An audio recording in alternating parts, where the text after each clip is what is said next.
Okay, I'm live, and I just sent the link over to Mitchell as we speak, so he should be joining us shortly. And thank you to those of you who've already been waiting in the background for the stream. Really appreciate you folks showing up because, yeah, I'm looking forward to this conversation. It is election time after all. About time I get to discussing this, and who better than to discuss it with but Mitchell Foley, PPC candidate. I believe he's still running. We'll have to get to the bottom of all that. I'll ask him that question if he's still running this time. I know he was last go around. Seemed like a good guy with a good head on his shoulder. Definitely cares about freedom and liberty. He actually studied at the Mises Institute. I mean, if you studied at the Mises Institute, you got to be okay in my books. That's what I'm saying, anyways. But like I say, just give a couple minutes here for Mitchell to jump in on the stream. And actually, while I'm waiting, why not ask for the few people who have shown up already, who do you intend to vote for? Was it Monday, I believe, right? Monday is the 20th. Yeah, Monday. Yeah. So on the 18th, who you plan on voting for?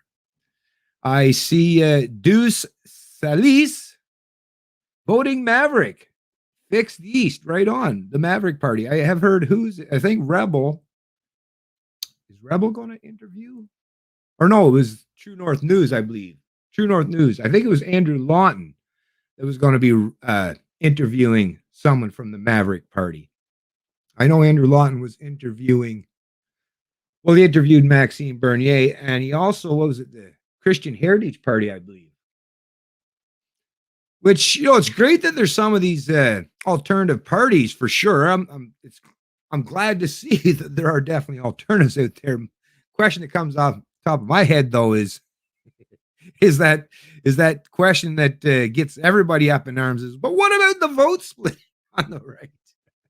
I don't know. What are some of your thoughts? What about some of you folks, as it pertains to that vote split? Because I've actually argued from both sides because it's really tough. I mean, as a personal principle, I like to vote my conscience. I like to vote based on my principles rather than, strategic voting or picking the lessers of evil.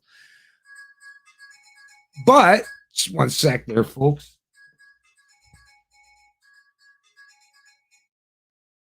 I'm just live streaming there, Double A. Can I call you back?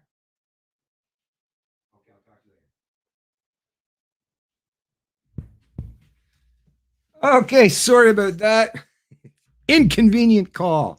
Should have had the ringer turned off. Then I wouldn't have even known it. Anyway, like I say, so the strategic. Oh, there's good Mitchell there now. Let me just bring him into the stream there, folks. Just one sec. Okay. Hey, what's going on, Mitchell, my friend?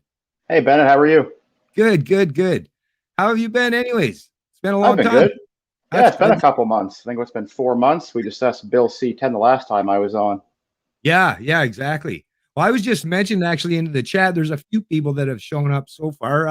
But I was just asking in the chat because I was asking who are people going to be voting for. And Deuce Salis mentioned he was going to vote for the Maverick Party. And then I was mentioned too, like True North, it was Andrew Lawton was interviewing, I think it was a guy from the Christian Heritage Party, was it? Or is it just the Heritage Party? Anyways, it's another more or less right-leaning political party in Canada. And as much as I'm all for it, it's nice to see that there are actual alternatives out there. But my question, once again, and it's a question, as I was mentioned earlier, that kind of gets people up in arms and a little bit irate is the old vote splitting question. And of course, what I was saying from my perspective is I prefer to vote along principles rather than just being, this voting for the lesser of evils or strategic voting. I get how that can work, but my question is to you: what are your thoughts on that? Now, as a PPC guy, now actually, first question is: Are you running again this year in the PPC? No, so I didn't run last time. Last time I was just a campaign manager and lead strategist for one of the candidates. And then February of last year, I took on the role as provincial coordinator for Nova Scotia and PEI. Yeah, so no plans on running. Maybe down the road, we'll see what happens. But no, I don't really agree with this whole vote splitting thing. And it usually comes from, the establishment parties, we're going to split the vote. Well, if we're going with that argument, then is the NDP and the Green and the Bloc Quebec law splitting the Liberal vote? I mean, they're all on the left side, right? So it's kind of ironic that the Conservative Party of Canada didn't mention us. Said, "Oh, we're not going to be a threat. You know, we're not worried about them." We make a big surge, and now Aaron O'Toole comes up and says they're splitting the vote. You won't get what you want. You got to everyone that's going to vote PPC, vote for the Conservative Party of Canada. I'm like, you know, a month ago you weren't saying anything, and now it's an issue. So they're just playing the typical political game and trying to get votes. Yeah. Well, my thought with no principles. Exactly. Well, another thought I have on that is, and I've been hearing this kind of just based on just my personal anecdotal experience and talking to other people and seeing some other reporting on it, maybe just people in smaller outlets, or I think it was a couple national posts. But the question is even with the pretense of the vote splitting, is literally to suggest, and I'd like to give people from both sides of the political divide, at least some of them, some credibility here, rather than playing this game. Is what would make people think that it's only conservatives, right, or people on the right side of the political divide who care about their freedom. So you got to think about a lot of these nurses and these frontline staff in the healthcare facilities or fields. I know in my family, most of the people, and I've got like doctors, nurses, and people that work in the long-term care, and every one of them, as far as I know, would typically be the type of people who would vote on the left, or at least for center or left in terms of the liberal vote, right? So I'm thinking here, actually, the split, I mean, sounds good, right, as a bumper sticker, but in reality, I believe that a lot of that support, and when you're seeing that increase in support, especially after the mandates, right? Because, I mean, typically, if you're a conservative or a libertarian, you were already on board with voting for Maxime, or the ones that were willing to show their intentions, right? So if you're seeing this increase in recent weeks, or at least the past couple weeks since the official releasing of these mandates, well, you got to expect that a lot of these people and these protesters, right? What's it called? The Canadian frontline nurses, right? The people who are putting on some of these protests, like I say, I would guess a substantial portion of them are people who would identify as liberal or on the left politically, and would have probably voted for someone like Trudeau if it wasn't for the fact that they don't want to have their bodily autonomy infringed upon. And they're saying, no, my body, my choice. So I don't agree with the vote splitting, especially in particular as it pertains to this basically referendum on COVID, because I believe that's what this election is truly what's going to, most of it. Now, it is economic in nature too, but that's all trickled down to the whole COVID story as well. But yeah, it is a referendum on, do we want to live in a free country still? Right? I think that's going to be a big thing. And like I say, I think it's an insult to people on either side of the political divide to suggest that only one side cares about their freedoms. No, that's the way the establishment media or some of the established politicians might want to try to banter about and pretend or put forth that notion. But no, I believe people on both sides and people in between care about their freedoms. What do you say? No, I agree. I mean, if you look at if the polls are accurate, the conservative number really hasn't moved all that much within 2 or 3 percent points since the election was called. But somehow we have gained, depending on the poll, between 3 to 7%. Right. Well, if it's not coming from the conservatives, where is it coming from? Now, I've had people throughout this election that were former NDPers, Jack Layton loyalists, and they said, no, like, we're voting for you because, with the vaccine mandates, we can't support it. Former Liberals, Green Party, we're getting a lot of people come over for this election. Yeah, no doubt. Actually, you just made me think about when you're talking about the mandates and stuff. And I found them. Well, it wasn't necessarily a meme. It was just someone that had screenshotted. I don't know if it was a tweet or not, or a Facebook post. But it was kind of funny, though. It's actually, especially if you're a business owner, it's got to be quite the dilemma when you think about it with these mandates, and especially the vaccine passport is now. And I'll butcher how it was. I won't quote it exactly, kind of paraphrase, I guess, but it's more or less along the lines of, so businesses now have to cater to, or basically to, the very people who were trying to rail for them to be shut down. But they got to say to people like you or I, who were supporters of all these businesses and wanted them to have the rights to open up and do what they wanted, right? So that they could keep their businesses established. But all of a sudden we now, well, especially if you're unvaccinated, right? Or, or against the mandates, is now you got to be left at the door. Right. But you people that wanted to shut us all down and were applauding while we were losing our businesses hand over fist. Yeah, you come on in. That is a weird, that's a strange scenario. And I just don't know how that's going to work out in the long run. Like, it's political season. Politics is definitely taking front and center here. Lots of talking points, lots of rhetoric. But like I say, I think once all this is done and over, and once we get beyond the 20th, I think that's when the reality of all this stuff is going to sink in. I don't know who's going to win. I don't know how it's going to play out. I expect, like most people, it's going to be a minority government one way or the other, whether the conservatives get to, take over the helm or the liberals. I definitely believe, I would love to wake up Tuesday morning and find out it was the PPC that ran along. And it was one of those things where the polls were so off base, right? Wouldn't be the first time either, but, no. But I do believe, like most people, because of the way people do strategically vote, the way the ridings are set up, the demographics and everything, I do believe it's going to come down to either a liberal or conservative minority. But like I say, once you get beyond that point, it's going to be a little while, I would expect, before the next election's called. So I would hope that people are at least, thinking about these things like extensively, because this isn't, I know, and a lot of people say this is the most important election ever. But in reality, for me, as a 50-year-old man who wasn't born and raised through World War I or World War II, didn't go through the Great Depression. But I got to say, in my adult lifetime, I have never seen so many infringements and restrictions on our liberty. Like, this truly is a defining moment in politics, and not just Canada, but in the Western world. And I really, really, really hope that people take that sober second look, maybe when they're standing there in the booth, thinking, whether they want to vote conservative or liberal or NDP, and maybe just take that risk, take that chance, take that leap, and at least send a message. To me, that's the big thing. It's not necessarily about winning per se, but it is all about informing the populace and giving people an understanding what is popular in this country. And if you could show that Maxime Bernier and the PPC, even if they don't win, but if they showed having really high, at least in the double-digit numbers, and maybe even get a couple seats across this country where you can get someone, to actually stand before some of these established parties and actually say some of the things that need to be said, I believe that there would be the most important thing. It's not just a matter of getting your man in office. At the end of the day, it's about getting the right message to people in the populace, and they've been definitely denied that, and I'm sure a lot of them are craving it. Well, I think it's kind of funny, because when this election started, you and I both have issues with the CBC, and as do a lot of people. They simply didn't list us. It was other. You see this random 4% sitting on CBC's poll tracker as other, and all of a sudden it was like, it's growing. We have to list them now.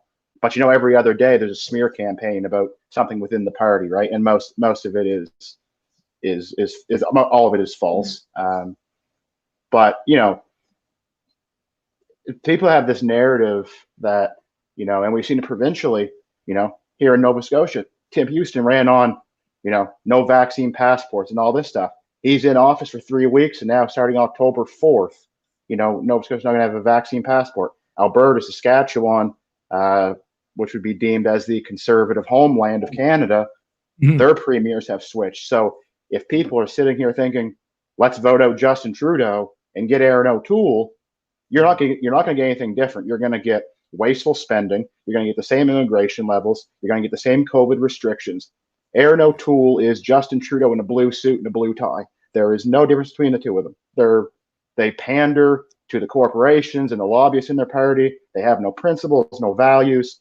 It's how it's going to be until, I don't think it's ever going to change. And that's why these smaller parties, like us, that are growing, the Libertarian Party of Canada, the Maverick Party has a little momentum in Alberta, but at the same time, what they're trying to achieve, and they're trying to be the Bloc Québécois of the West. So you're not going to gain any ground there. I think the only way to go forward is, to vote for the People's Party and realize that, this is, we're not anti-vaccine or If you want to get the vaccine, it's your choice. Plenty of our candidates have the vaccine, plenty don't. We don't ask. We don't. It's not a priority to us. And I don't see it getting with whoever gets the minority government. It's going to be about 140 seat government. I don't see any change coming, but there are a couple ridings for us to look out for. Obviously, in Beauce with Maxime, it's been a toss-up most of the election.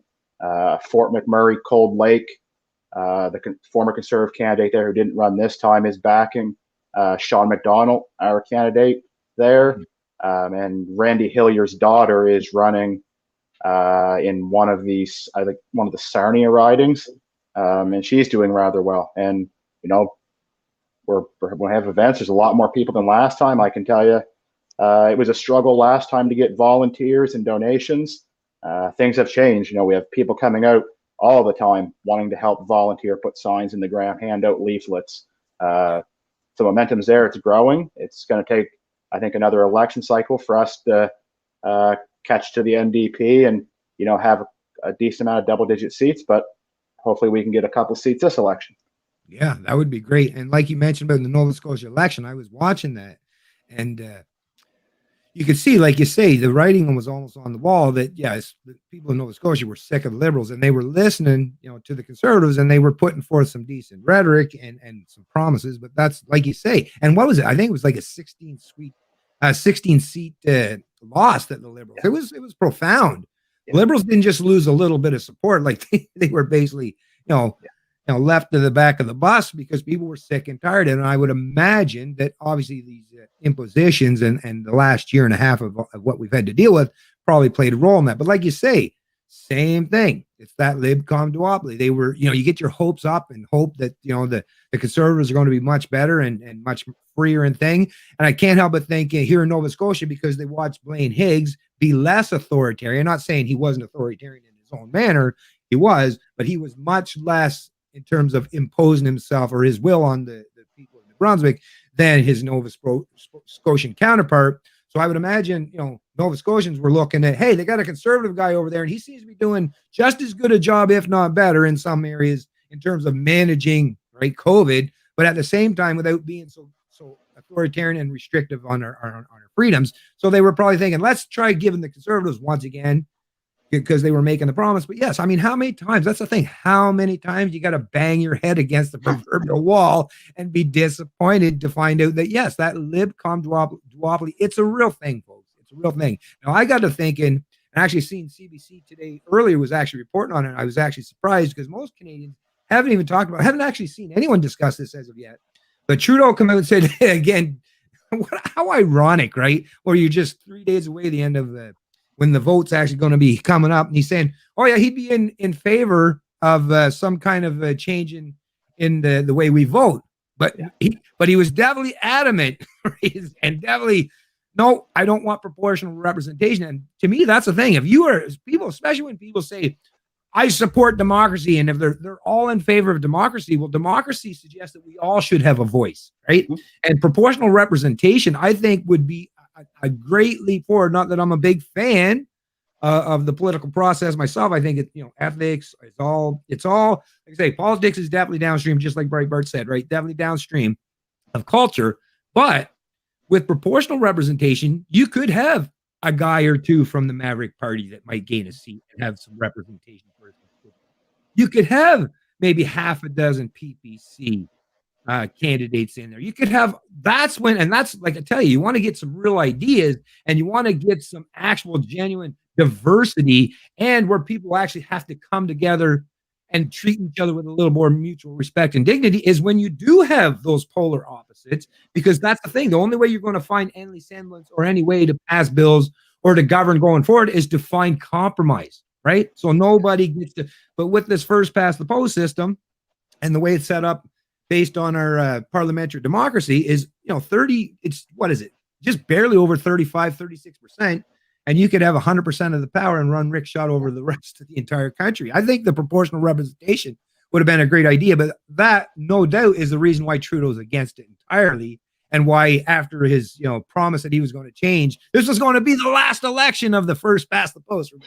Oh, it's not going to be because it's the same old, same old. But I'm pretty sure it didn't take long for him to realize actually no, because then we'll have actually people that would actually be able to speak honestly, openly, and in a manner that would make me sound like a fool. That's what I'm thinking. Trudeau, he's thinking if there was someone actually in question period, well, if he had a few more Poilievres, right, or a few like that, then yeah, it would really make him look bad. Right now, he only has to deal with one Poiliev type of figure, so he can kind of avoid or skirt some of those skirmishes and kind of come out maybe not so bad off. But like I said, I think if we had proportional representation, some of these up and coming, these so-called fringe parties or challengers to the orthodoxy of the day, I think they would have a really, really, it'd be a much better showing because people wouldn't feel like they were throwing their vote away, based on your particular writing.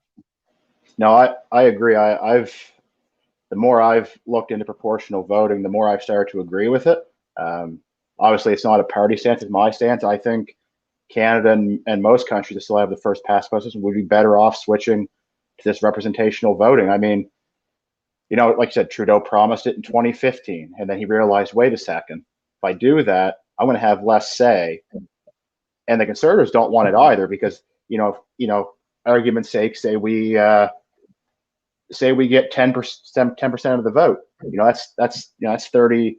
That's a decent amount of seats, right? And that gives a voice that's going to create a little bit of waves in the House, and they don't want it. Those two parties want to stay in power as long as they can, and for 100 and some odd years, they've been able to do that. But I mean, if people would, I wish more people, and I know most people don't care. They vote on tradition. Their parents told them to vote a certain way. Their grandparents voted a certain way.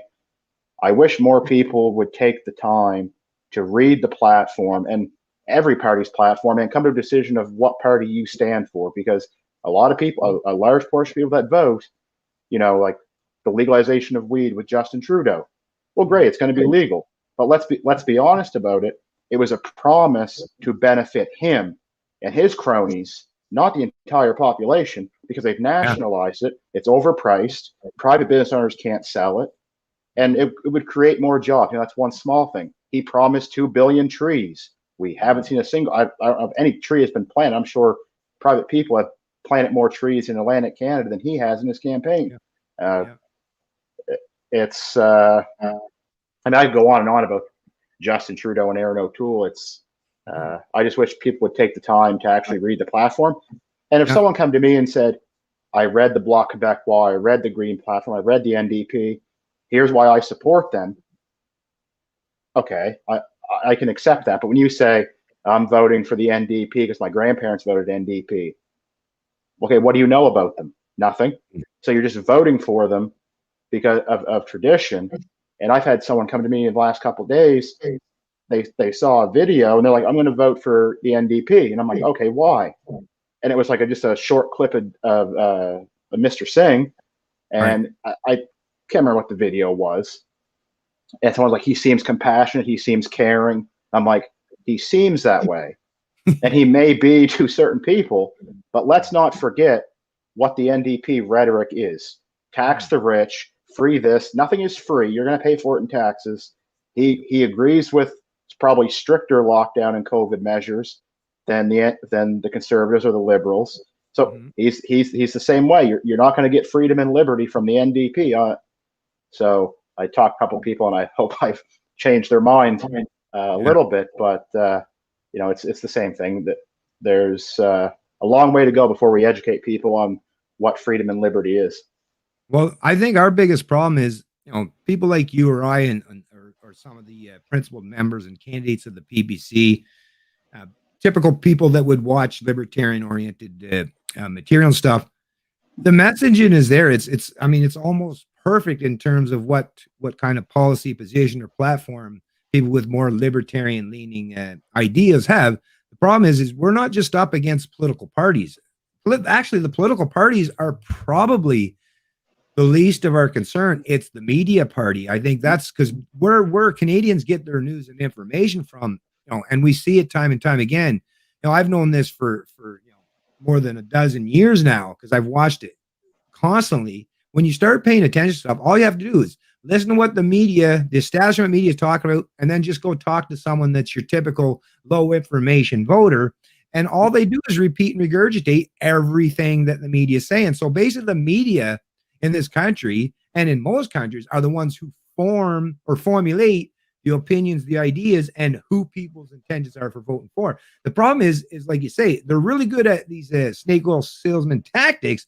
The problem is none of it actually correlates to actually genuine honesty. Like people think, that if you're a liberal and you're low information, you don't have time because you're whatever, you have too much to do in the run of the day and you're not paying attention. And the liberals are saying that these anti-vaccine people or whatever they just want to kill grandma. Well, you can almost understand why some people would fall for that kind of rhetoric, right? Because it's natural, it's instinctive for human beings to be fearful of the other or any external threat. So that's quite easy, right? It's low-hanging fruit for the media proponents to reach out to. The problem is, once again, is we have to be able to get our voices out there as well. But we have not just the media party, the political parties, but now even the social media companies where we did find the alternative where we could get our voice out there, who are constantly manipulating, downgrading or canceling or making it so shadow banning. And it's making it like almost impossible. And I've seen how that has worked so well for the establishment parties, the establishment media. But I think after all of these years of this constantly being the same way, there are people that typically, like I say, low information types are ones that just kind of go along and get along, or who are even themselves question that, wait a minute, this cannot be the case. There's just been too many examples and too many opportunities where you're telling me that these people are terrible, right? And like I say, it's much easier to other the person, especially it's someone that you might not identify with in your own personal group. But now when they're trying to label, especially these protests, I think these protests are going to have a profound effect, not necessarily by the size and the scope of them, but just by the way the media is portraying them. Because like I say, right wingers, it's easy to villainize right wingers. But like I say, a lot of these people that are challenging, right, these mandates, these vaccine mandates, are people who typically would be, wait a minute, I was the person. I mean, just think about it. I mean, I'm just a thought experiment right now. Think about if you're a left-leaning, nurse, you voted for the liberals in the last election.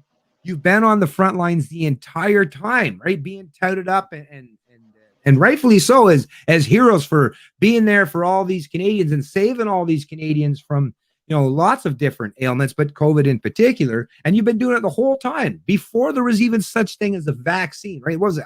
An entire year almost went by. There was no such thing as a vaccine, but these people were good enough, right, and responsible enough to wear their personal protective equipment that they were touted and lauded as heroes, and rightfully so for doing it. But now these exact same people for daring to say nothing more than, yeah, I'm still willing to do the job, still want to save my fellow Canadians, still putting in long hours, yeah, I'm not a big fan of mandatory overtime, 15 hours, 16 hours a day. That's a little bit too much if you ask me, but I'm going to do it because we're all in this together. And then for them to get the proverbial slap across the face by the media class and saying that, well, no, if you don't get the vaccine, you're a bad person. That comes right back to Jordan Peterson talking about this, especially as it pertains to that intersectionality with the, the identity politics is that, and we're seeing this playing out in real time before our eyes, where that intersectionality is going to get to the point where there's so many cross-section and intersections where you end up once again back to the individual, right? And I think that's a great place to be when we do get there.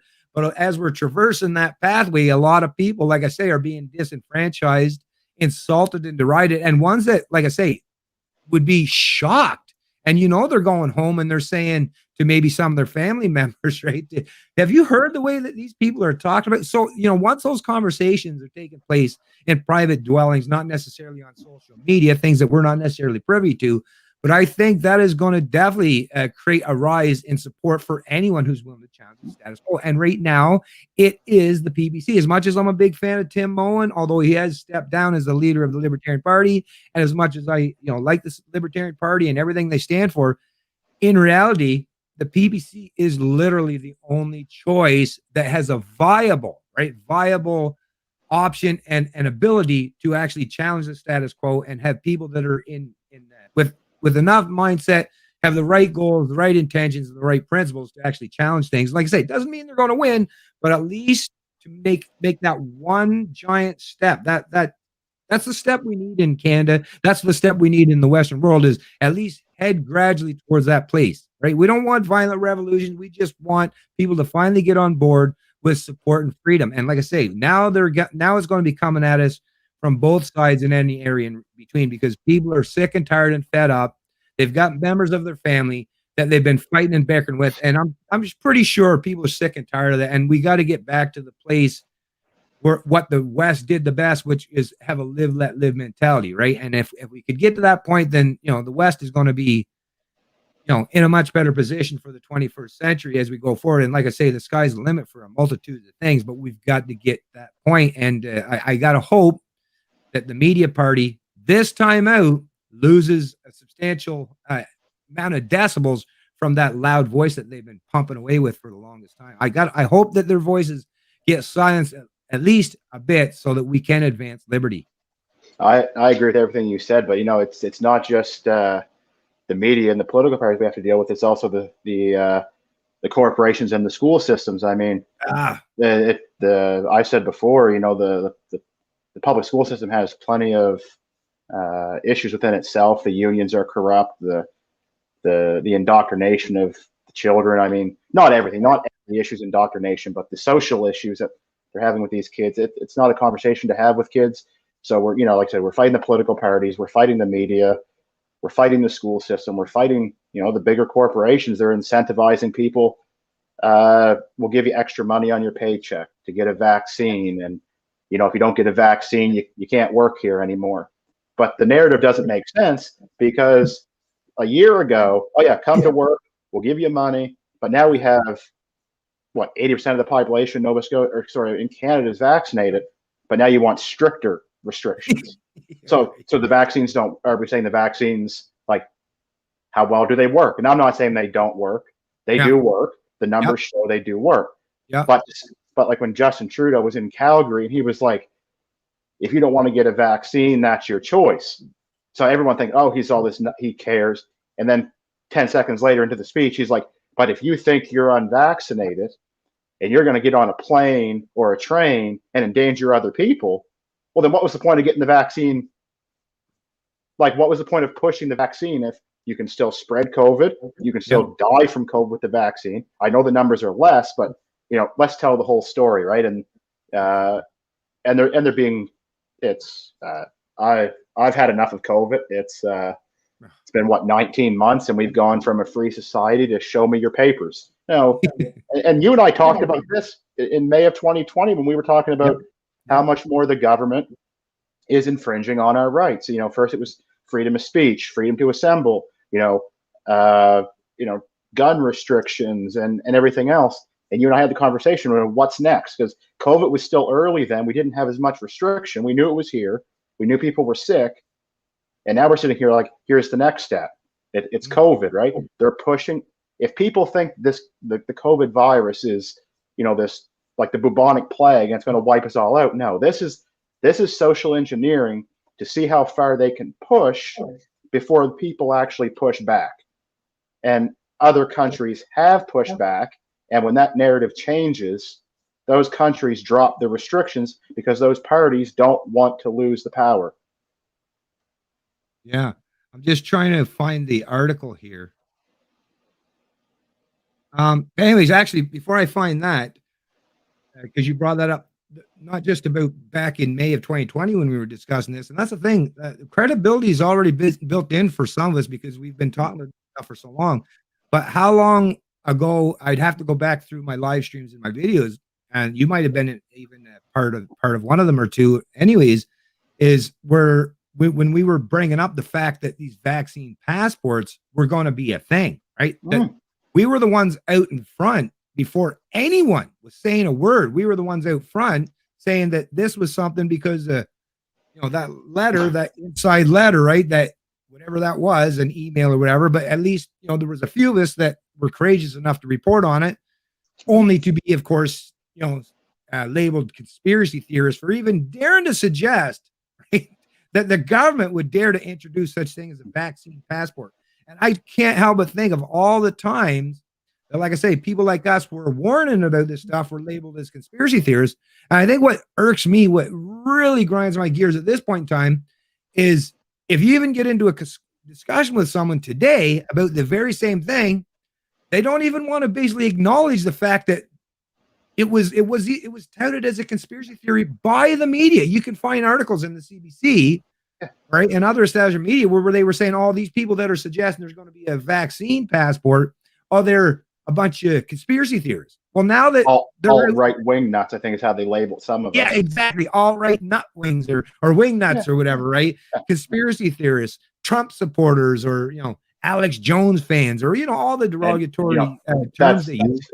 It's funny you bring up Trump and Alex Jones because I had this is about a year ago. I was having a conversation with them, and I said, like, if you think, when they come out with this vaccine, and then you got one vaccine, and then they've moved the goalpost, right? It's kind of like that narrative we had. How long can you kick the can down the road? Well, now inside that can is our freedom and liberties, and they're just kicking it down the road to see how far it goes.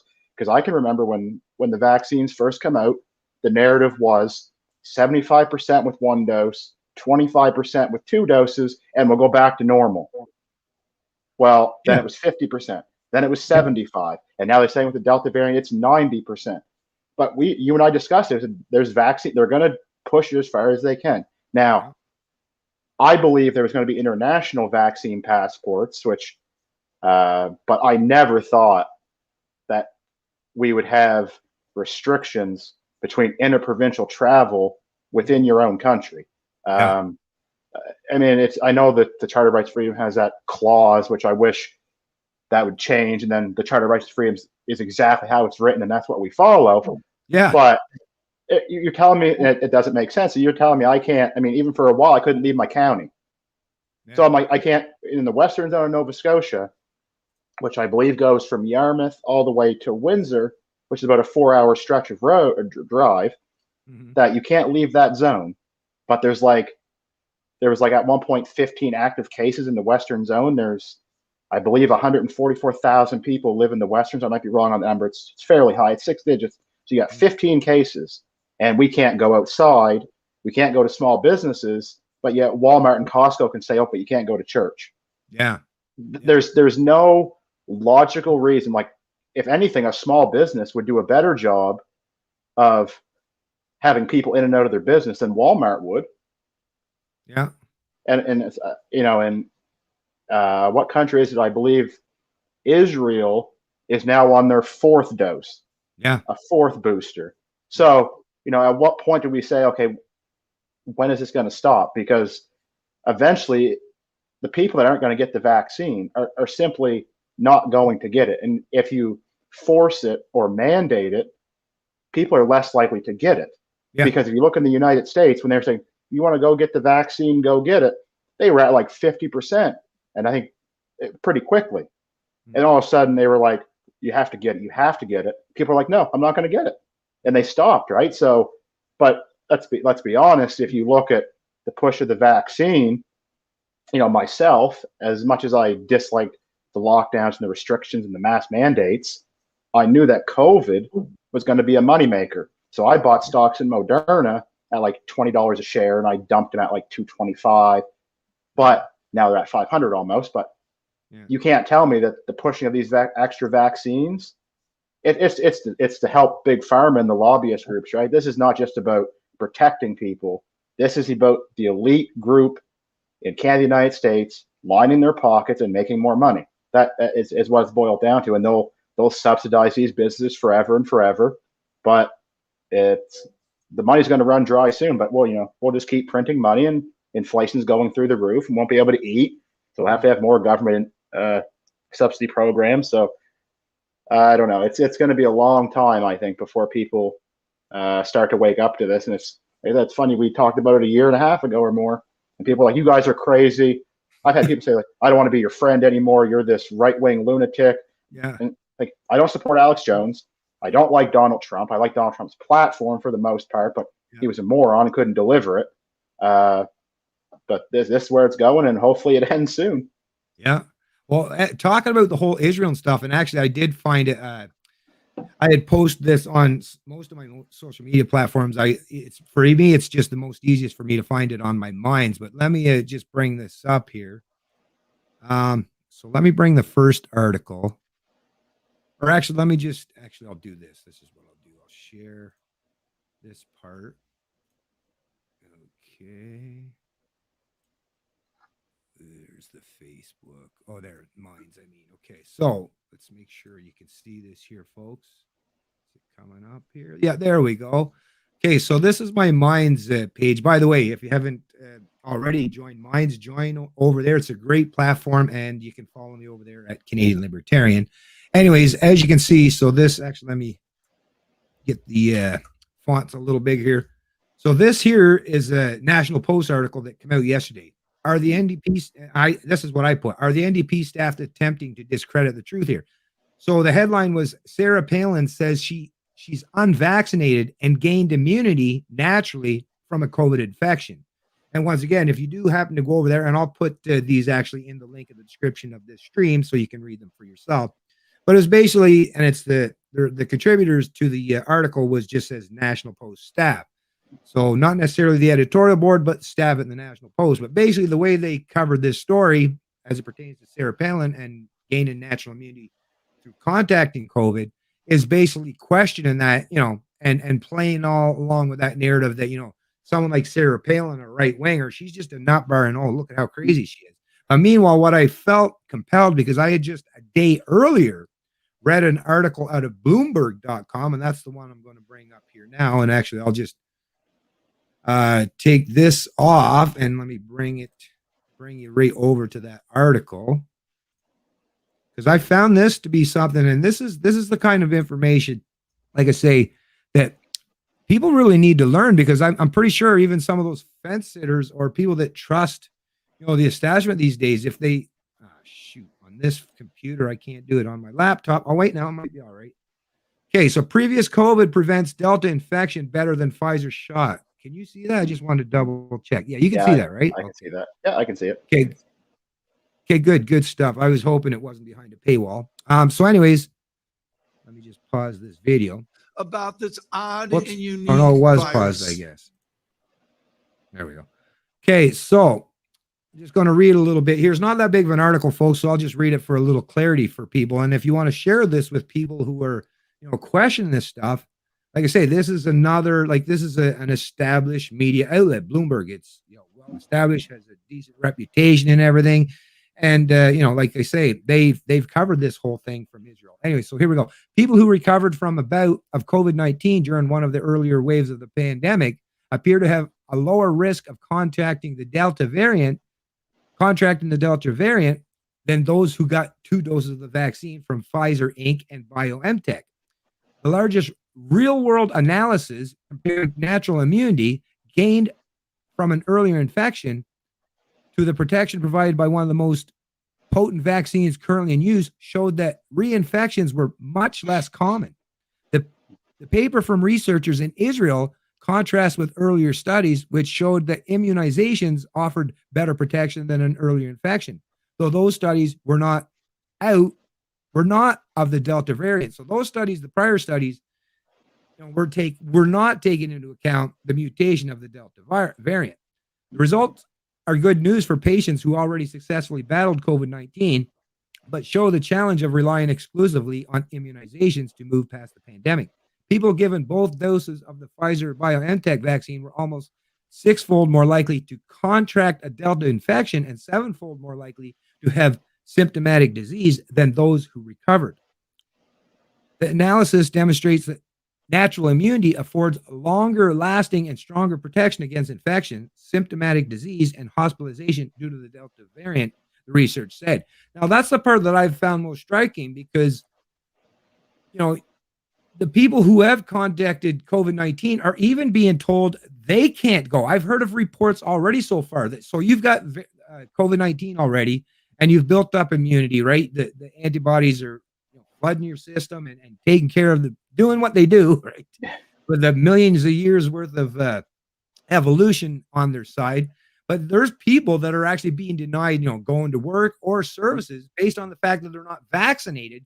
Yet they are actually much less susceptible to spread the variant that we're all supposed to be scared of, this Delta variant, and are much better protected against it. And another article that came out the other day, if I think to include that, if I think to find that what headline it was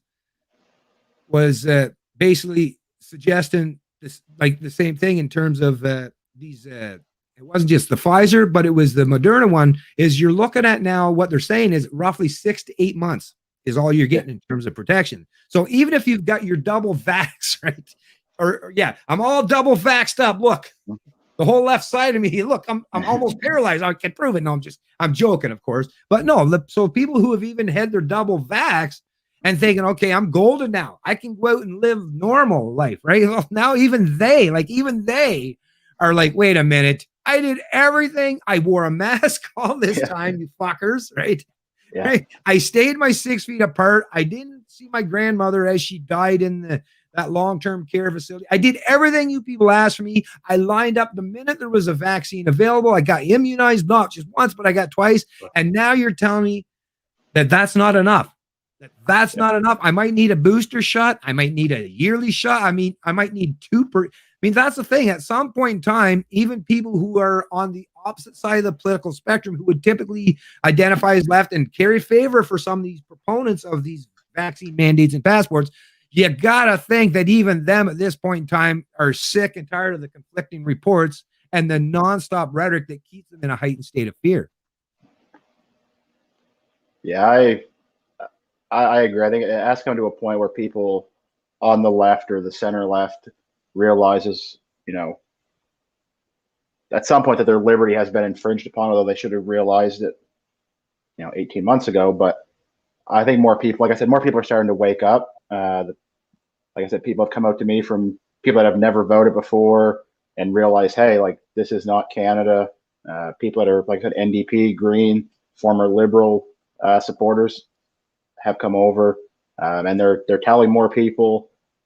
So it's going to be, I think it's going to be, well, it's definitely going to be slower than what you and I would prefer, but I think there will be change. Yeah. But it's not just COVID. It's not just COVID. I mean, the things that are going to happen after COVID, like the economy. If they do like these small businesses are not going to survive. I forget what the number was, how many small businesses applied for bankruptcy. There's people not working because they can get more money from CERB. Our economy is in bad shape. Inflation's through the roof.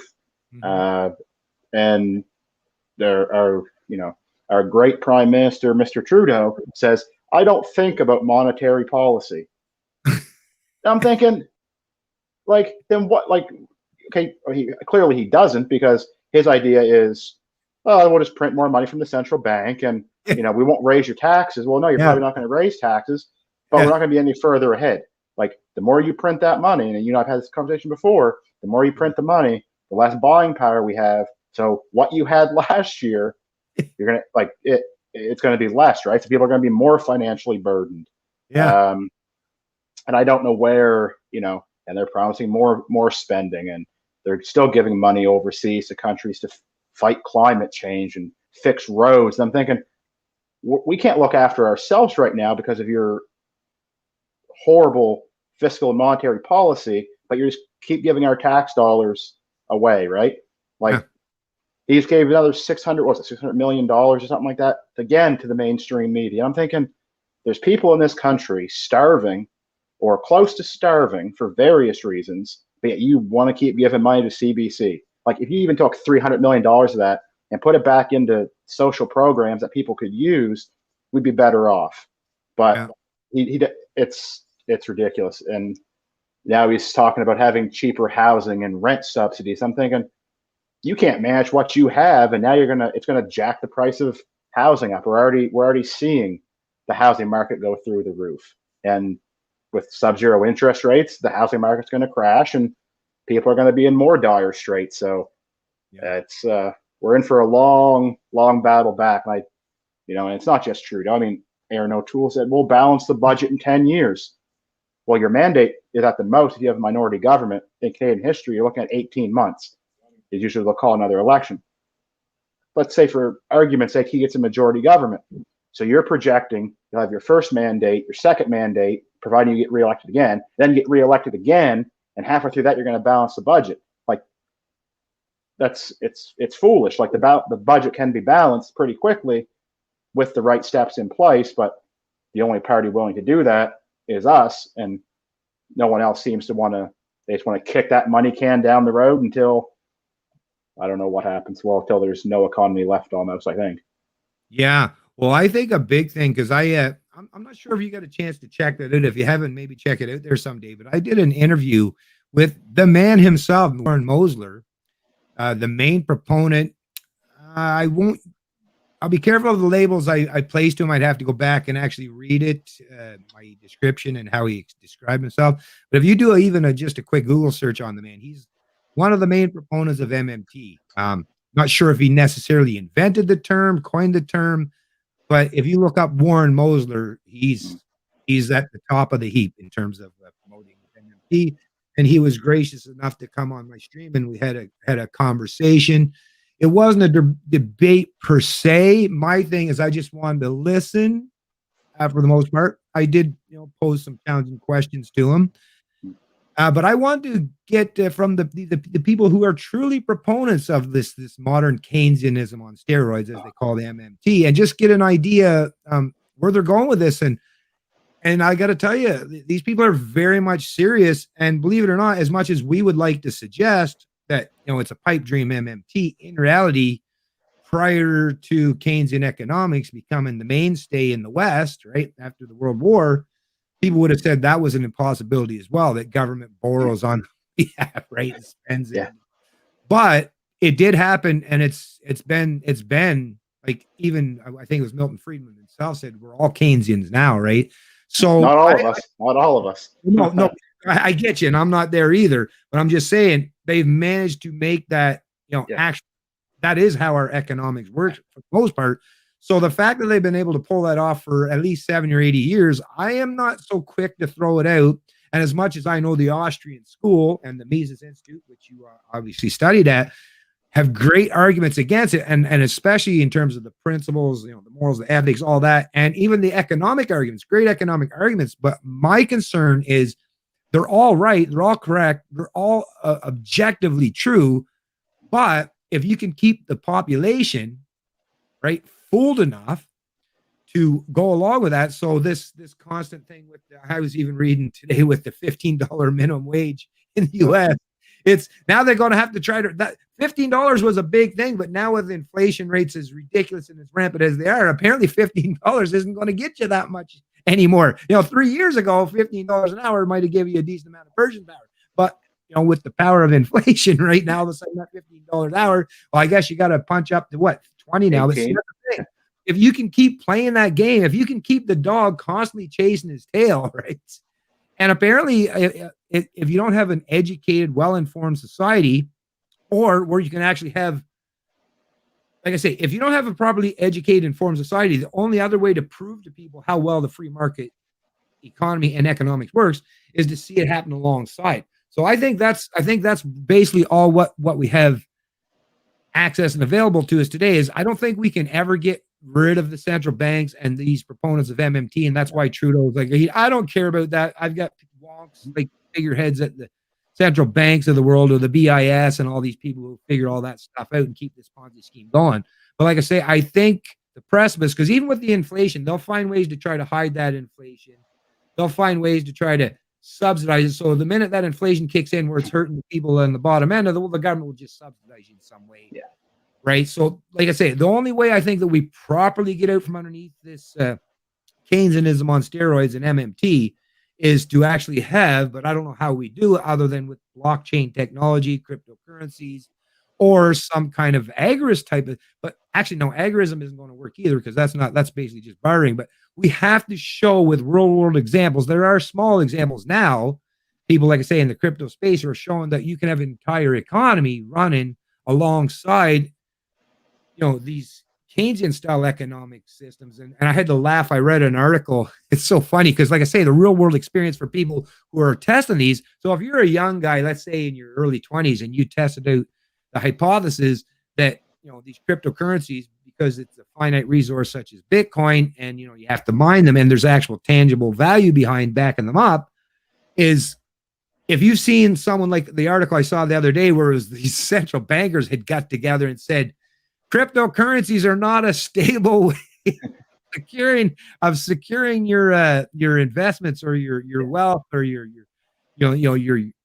riches, right? Well, I mean, like I say, all it takes is anyone that actually get in that space and seen like, well, wait a minute, I'm worth more today than I was yesterday. And my friend over here that's just been purchasing with Canadian dollars, right, and getting paid in Canadian dollars, well, I've seen their worth going down while mine's been going up. So that's a real world example where people can say, okay, Keynesianism, yeah, not so much. It's a race to the bottom, and they just basically keep your head above water so you don't drown entirely. But over here, literally the sky is the limit. I actually have room to grow over here. Whereas on the centrally planned economy, it's managed growth. That's what it is. It's managed growth, right? It's that let's figure out how we can get this 2% inflation.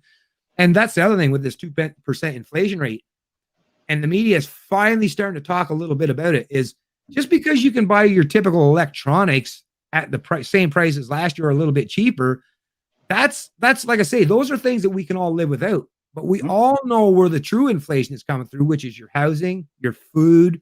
I mean, fuel, gas prices are up 32 or 37% from last year. 30%, that's a third of your purchasing power in terms of what you would have spent on fuel, gone, wiped out, just like that. And it'll be going up. It'll be going up even more with the carbon taxes and carbon pricing. Yeah. Anyways, I just rambled on, but I just want to mention, I see Leo is in the chat, and thanks, Leo, for joining the chat there. My friend, I haven't talked to you in a while. Paul Brandt, I've heard of the name, I'm not 100% sure who he is exactly, but just got roasted for talking this view. So I think that's what we were talking about a little bit earlier. And I've been roasted a couple times before, but that's okay. That's okay. I'm just doing my thing. And like I say, I've actually been one of the very fortunate people that YouTube has not threatened to boot me off. My channel is actually still monetized. I don't have this stream monetized because what I do is if I'm going to be dealing with a particular topic or subject matter that I know is really sensitive or controversial, I won't even bother to monetize it. That way I don't have to worry about the advertisers, elbowing or ribbing someone into YouTube and telling them, well, we got to get this, I don't bring too much intention from the advertisers by not monetizing the channel. And like I say, when you see what I'll have linked at the bottom of my videos and my streams, typically are mainstream establishment media articles. So I kind of can play that. I walk that fine line where I get to express my own views and opinions, but at the same time, I kind of use establishment media sources for the most part and just use it against them. And that's the thing. What's YouTube going to do to me? Oh, we can't allow you to have an opinion. That, right? And they can't say that I'm using questionable misinformation sources. No, because I'm using. So I've found this niche, and it's a bit of a weird place to be, but I found it works for me anyways. It is a little bit restricting. I get it. I don't get to speak as openly as I normally typically would. But like I said, my biggest thing is I just don't want to be booted from all these platforms and then just have to go over and function in echo chambers. I still recognize today that there is a substantial portion of the population who do frequent Twitter, Facebook, YouTube, all these, these big platforms. And those are the people we need to reach out to. I try my best every day. And even if I can only get one here or there, it's better than nothing. And like I say, that one person, when they go home, I don't know what they're doing with the information that they're receiving from my videos. But at the very least, if they're going to, let's say, their parents or someone that they want to, challenge, right? At least they can use articles. Like I say, if they said, oh, I got something from World News Daily here, right? Yeah, their parents are just going to write it off automatically and instinctively because they're saying, oh, that's just one of those conspiracy theory sites, even though the information could very well be 100% true. But like I say, the reason why I do what I do and in the manner I do is so that people can use the information. Because like I say, you can pull up today, your parents, if you're trying to have a conversation with your parents as it pertains to, the vaccines, as it pertains to natural immunity from actually contacting COVID-19, you can use, like I say, that Bloomberg article and that National Post article because your parents or your friends or someone or grandma, they know about these sources and they can get the information and not be so apprehensive right away because they're recognizing at the very least that there's somebody in there. Whoa, okay, at least I know Bloomberg, right? Yeah.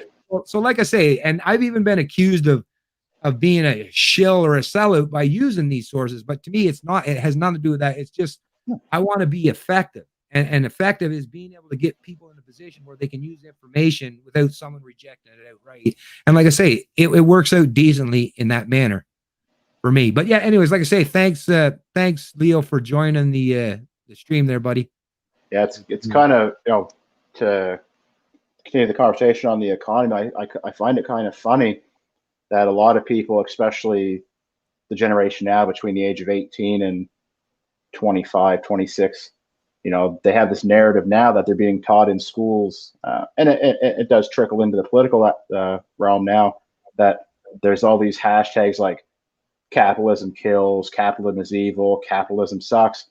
But if you question what capitalism is, they're not giving you capitalism. They're giving you cronyism, which people don't know how to differentiate, how to tell the difference between the two. The moment the government starts giving handouts and subsidies and corporate welfare, we don't have capitalism anymore. It's been tainted by the government, right? Like, in order to have a free market, you can't have the government dipping their hands in and taking money from everywhere. And then when people are like, "Oh, we want free school and free dental," it's not free. Like, your taxes are going to pay for this, and it kicks that can further down the road. The next generation will pay for this. The next generation will pay for this, and there's no end in sight. And again, going back, kind of the political parties, none of the other political parties on the main stage care about this, right? It's we'll give you money because you're black, or because you're Muslim, or because you're gay. There's going to be a program for you. But at the same time, they're like, but we're not going to segregate anybody. Everyone's equal. But you and I both know that if you don't fall into the government narrative of what a minority is, or look a certain way, or act a certain way, you don't have access to those programs, and those programs shouldn't exist. Yeah. Actually, I was just thinking too, because I typically would have never thought that I would actually pay attention much to this guy. I watched him in a couple movies. I think it was one of the ones was Get Him to the Greek, maybe, or whatever. But the Russell Brand guy. Yeah, I'm actually impressed with this guy, because this is a guy that typically would be identifying the left. I believe he probably still would identify in some way, in some regard, although he'd probably tweak that right now and how he would identify.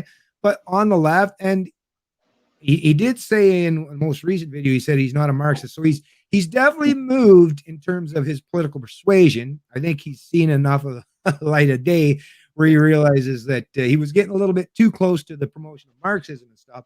But I'm really pleased to see that because, you got to imagine there'd be a lot of people on the left that would be following him, is actually really coming out strongly against these mandates, right? And the passports and all this stuff. So once again, I just can't help but think you have people that there's this convergence that's happening, where people from both sides of the divide who are being disenfranchised and have been disenfranchised for the last 10 or so years, who were looking at each other as opponents, I think are seeing each other maybe in a more friendly light. Maybe not like they want to go out to a bar for a couple beer together, but enough that's like, yeah, we've got enough common interests as it pertains to freedom and liberty that we got to put aside our differences and start talking in unison in terms of the promotion of freedom and liberty. And I'm really happy to see that, because that's once again, how you need that. And another one I was watching, I don't know if you're familiar with a program on YouTube called Unheard.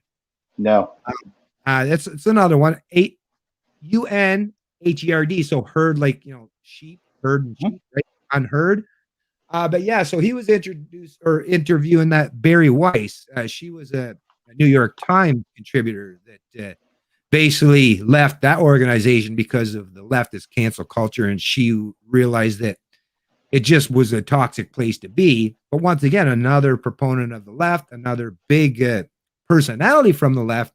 And you're seeing more and more of them today that are coming around to, choosing to be interviewed by libertarian types or independents, and actually having some of these formal discussions in a manner that, like I say, the fence sitters, if they would just take the opportunity to listen to some of these dialogues from the very people that you would revere, typically, you will find out that, yes, there's a lot of commonality. There's some common interest for many of us out here. And it doesn't matter what your label is per se. Like, you might want to, like, I I would say I'm a libertarian. I would suggest you would say you're a libertarian. I don't care if you want to identify as liberal or conservative.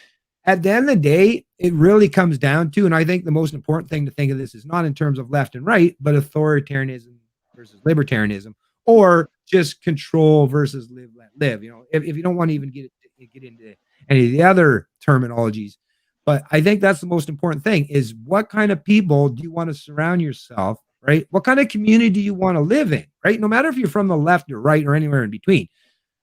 Wouldn't you want to live in a community or a country where people, respect your autonomy and your sovereignty and treat you as an adult rather than constantly trying to manipulate, micromanage, and control every aspect of your social and economic life? To me, that's the most important thing is you do you and I do me. Like, let's just stop with this constant infringing on each other, because that's where all this division is coming from, which is something that the media has been front and center in promoting, is this constant division. And now it's based on COVID. Now it's it's vax, anti-vax or the vax. Before it was anti-mask or the masked, right? Before it was capitalist versus, socialism, communism or socialism, right?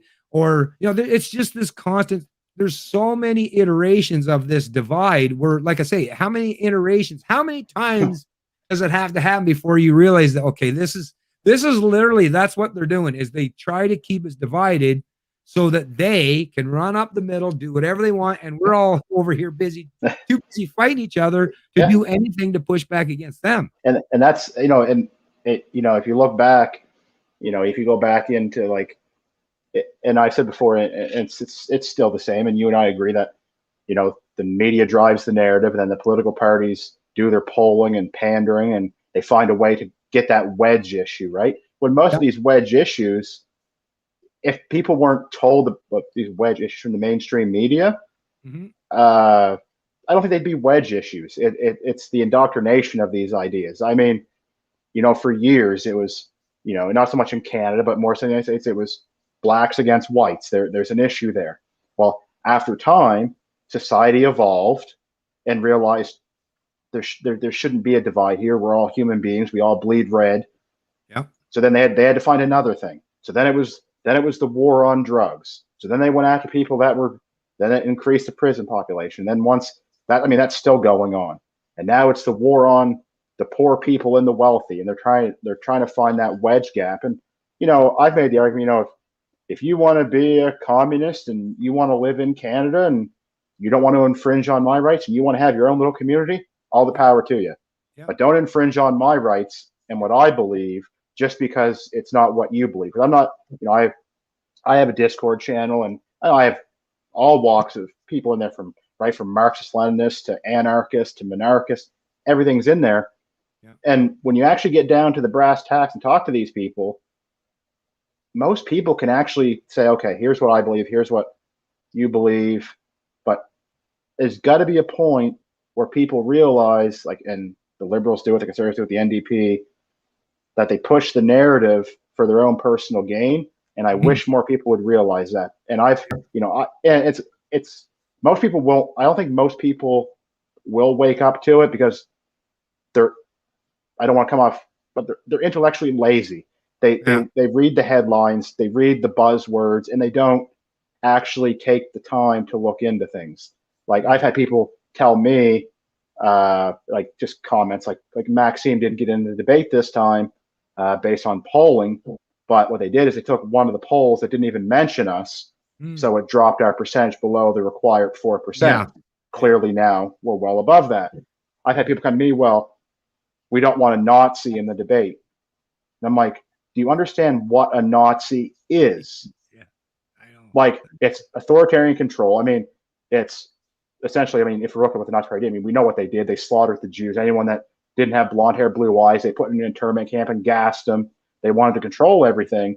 Yeah. There is not a single policy, platform, anything in our party platform that labels whether you're gay, straight, bisexual, transgender, black, white, Chinese. It doesn't matter. Exactly. You're free to do what you want to do within this country as long as it abides by Canadian law and Canadian values, and that is all that matters. We're not going to have special programs and special incentives just because you choose to to be gay, or if you are gay, or things like that. It doesn't matter, and I've been called everything imaginable you wouldn't imagine when I get in my DMs from I'm racist, I'm misogynistic, I'm homophobic. I'm sitting here. If anyone knows me and has talked to me about any of these issues, nothing I talk about in any political stripe mentions race or religion.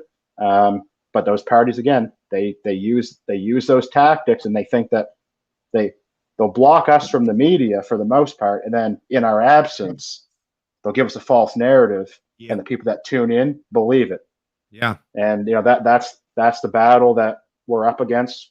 3 years ago, as of a couple of days ago, the party's 3 years and a couple of days old, and we're still trying to fight that narrative with people thinking, oh, well, CBC told me this. Well, if we go deeper, if someone's paying you money, like, because the government's taking our tax dollars and giving it to the CBC, and a group of people come along and say, sorry, we're not going to pay for you anymore, they're probably not going to shed too much light on you in a positive way. Yeah. So, there are smaller media sources. Now, I have found this election that the smaller local media and newspapers are a lot more willing to talk to us and talk to people than obviously the national media, which is, we'll probably never get through to them unless we get in power and defund them. Then they'll have no choice. But that's a long ways down the road. Yeah. Not sure if this is a relationship or a relation or not there, Mitchell, but Jamie Foley mentioned, I feel the people that vote for the Liberal Party treat the Liberals as their favorite sports team. Even though their team sucks every year, they remain loyal and hope they will come through next year.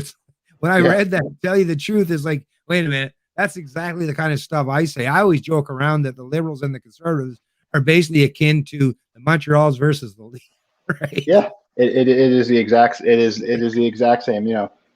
And they're bad, but they're gonna get better. We got to give them more time. They got to make a couple moves and a couple trades, and we'll be good.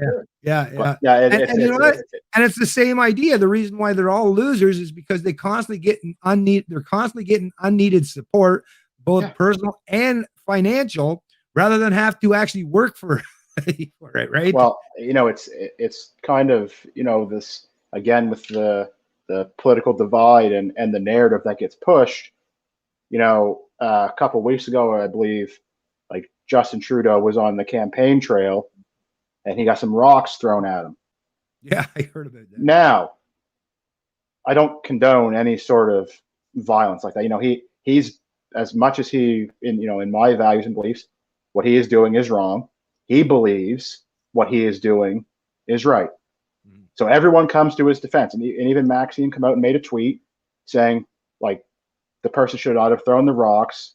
Violence is never necessary in that type of situation. Right. But yet, prior, Maxime gets arrested in Manitoba. Not a single person I'm aware of in government mentions anything about it. It gets swept under the rug. He gets eggs thrown at him and dumped on him at a rally. Not a single one of those leaders come out and say anything about it. But yet he can come to their defense based on values and principles, but they can't do the same thing because they don't want to lose some of their base and voting support. Oh, they said something about Maxime, that's good. Let's not. They would aggravate some people in that polling, or sorry, in the voters that vote for them. They don't want to lose that support, right? Yeah, so it's a narrative that I don't know if it will change or ever will change, because those two main parties are just worried about staying in power. They don't care about anyone as much as they tell you. It's how can we stay in power? How can we brainwash people? And we'll just kick the can down the road. Yeah. Well, I can't help but thinking there's got to be lots of younger people today, young or old, I guess, but in particular, I'm thinking of the younger people today competition is still a key aspect of humanity, right? That's kind of how we do a lot of things. We're very competitive with each other. And what I don't understand, and what I think is eventually going to play a role, especially I think in particular for the younger voters, is the lack of courage to actually go to toe with these evil people that they constantly label as such. So to me, whether you're talking about in the debate commission, denying Maxime his ability to stand on the debate stage, or when you watch CBC with a panel, or CTV, right, with a panel of 4 or 5, pundits up there, but not one of them would be proponents of liberty. No one would ever take the position or the stance that someone like you or I or Maxine would take. They all basically just talk NDP, conservative, liberal talking points, which are all about big government, all of them basically. Or like I say, or in terms of people when you try to engage in conversation out on the street, right? And discuss things in terms of politics with other people, and they shut you down and they cancel culture on university campus. Like I say, that silent majority, the onlookers, I mean, at some point in time, they're constant. They got to be, because they're seeing, they're observing in real time that, so all you guys that are at the top of the heap, you're the elite, you're the ones that are getting all the money. You go to all these Ivy League schools, you know, you're in the upper middle class in terms of your income. You got secured positions, all of this. And the other people that are your opponents, right, on this thing are just apparently they're just a bunch of knuckle dragging deplorables. But yet, you're all scared to death to go. Like to me, and someone with a background in racing, that's like a guy with a Chevette, stock 4-cylinder Chevette, that's going around constantly bragging that he's gonna, or sorry, that's got a Corvette. No, let's say, because the elites would have the Corvette. They're going around constantly bragging, hey man, I got the latest C8 Corvette. I got like 600 horsepower. And my opponent's only got a little 4-cylinder Chevette. Well, it's like, well then why don't you at least once and for all go out, line up, go down the track, and just show us people. Just show us with real life experience so we can finally see it happen, where you smoke them, right? Where you go down there and you do the quarter mile in like 9 seconds. And this guy's like 20 seconds before he gets to the end of it. Can't you at least show us with a real world example? Because to me, like I say, if I'm a liberal or NDP or even a conservative supporter, and I constantly hear them telling me how, well, Maxime and the PPC, they're just a bunch of, well, but yet none of you people have the courage or the audacity to actually bring them on stage or bring them onto any platform and actually have a challenging debate or discourse or dialogue.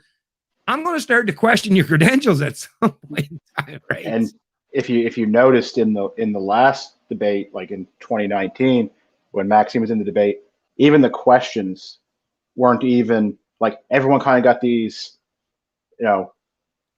general questions, like I call them cupcake questions, easy to answer. They all gang up on Maxime, right? So now they're like, and they've changed the rules. And again, with the debate commission this year, they had to change the rules to not let him in. Because the worst thing be the worst thing for the conservatives and other people that would be listening that are actually sick of the COVID narrative and sick of the way Canada's becoming, you get someone on there saying, no, freedom, liberty, here's how we're going to achieve it. I want everyone to be treated equal as Canadians.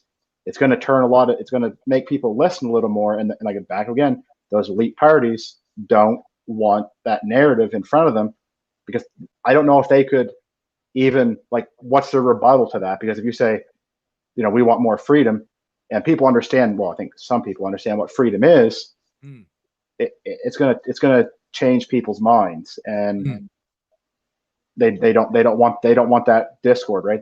They want to keep us as quiet as possible. Finally, this election, they really can't, because even CBC is talking about there's a movement, like, you can see at some of these rallies, there's 2,000, 3,000, 4,000 people. Like there's a difference, right? So I think we're gonna. I know I said it last time, but I think this election we're gonna see more of a shock. People are gonna, when they wake up Tuesday morning. I don't think the election will be completely done by then with all the mail-in ballots. But they're gonna see an increase. Instead of us being down below the Greens and the Bloc, they're gonna say, wait a second, who are these people? Because a lot of the Canadians still don't know about us, or haven't been given the opportunity to know about us, or they just simply listen to the mainstream media. It's going to be different this time, because now you're going to see, wait a second, in some of those ridings, they're in second place. The Liberals and the Greens are down. Hey, they're winning that riding right now. Who are these people? And people will go on peoplespartycanada.ca. They'll listen to Maxime. His message hasn't changed in 10 years. Well, everyone panders to get votes, right? So, people are like, well, he's just changed. He left the Conservatives because he's a sore loser. No. He left the Conservative Party of Canada because they're morally and intellectually corrupt, and they don't represent conservatives anymore. And one moment he switched, they're like, oh, well, we'll just let him go. We're not going to worry about him. And after the last election, like Rose Barton on CBC, they made all these kind of digs, like, well, where are the people? Where's the People's Party? Like, they're done. And all these other media outlets come out and said, they're one and done. They're a vanity project. They're not going Yeah, to last. yeah, Here we are, 18 months, well, almost 2 years later. yeah, And we've already grown. We've actually grown more this election cycle yeah, than any of the other political parties have. yeah. So we're not going away. Depending on the polls, like 4 or 5 times the amount of growth this year as comparison, because there's only like 1.4. Well, I mean, I guess that's actually votes. So we'll actually find out after the 20th, find out actual, like in terms of how many people actually showed up to vote. But in terms of actual polling, yeah, like you say, you're looking at least triple the amount of support. And the polling, whether you're talking last time or this go around, they still probably skewing a little bit lower, right? Because of the sampling, the type of people that they're going to be asking these polling questions in these surveys. But even to see that kind of growth, that's an impressive for me. But I just want to mention one other thing, too, is the label that I'm seeing, like the establishment media and some of these establishment politicians. Now, you or I are probably kind of used to this, especially if you're libertarian, because selfish is a label that libertarians are constantly tossed at them all the time. But two of the things that I seen them directed towards, like I say, in these people that are protesting, a lot of these healthcare workers and nurses and people that just care about the freedoms, is they're being labeled as selfish and cowardly. Now, let me just say, as a libertarian, if I was doing some external reflection on myself, first of all, like, I don't know how you can make that label stick, even for someone like myself. And I'm not even going to talk about the frontline nurses who have been, like I say, putting up with this heck and to suggest they're selfish. These are people that literally went into a field to help others. That's the whole point of their career, right? As a nurse, is your whole, that's kind of your job description, is you help others. So selfish sounds like a terrible way to describe them. Yeah. But even when you think about you or I know I haven't, and I've never heard of you getting rich on doing what you're doing so far, right? I sure as heck.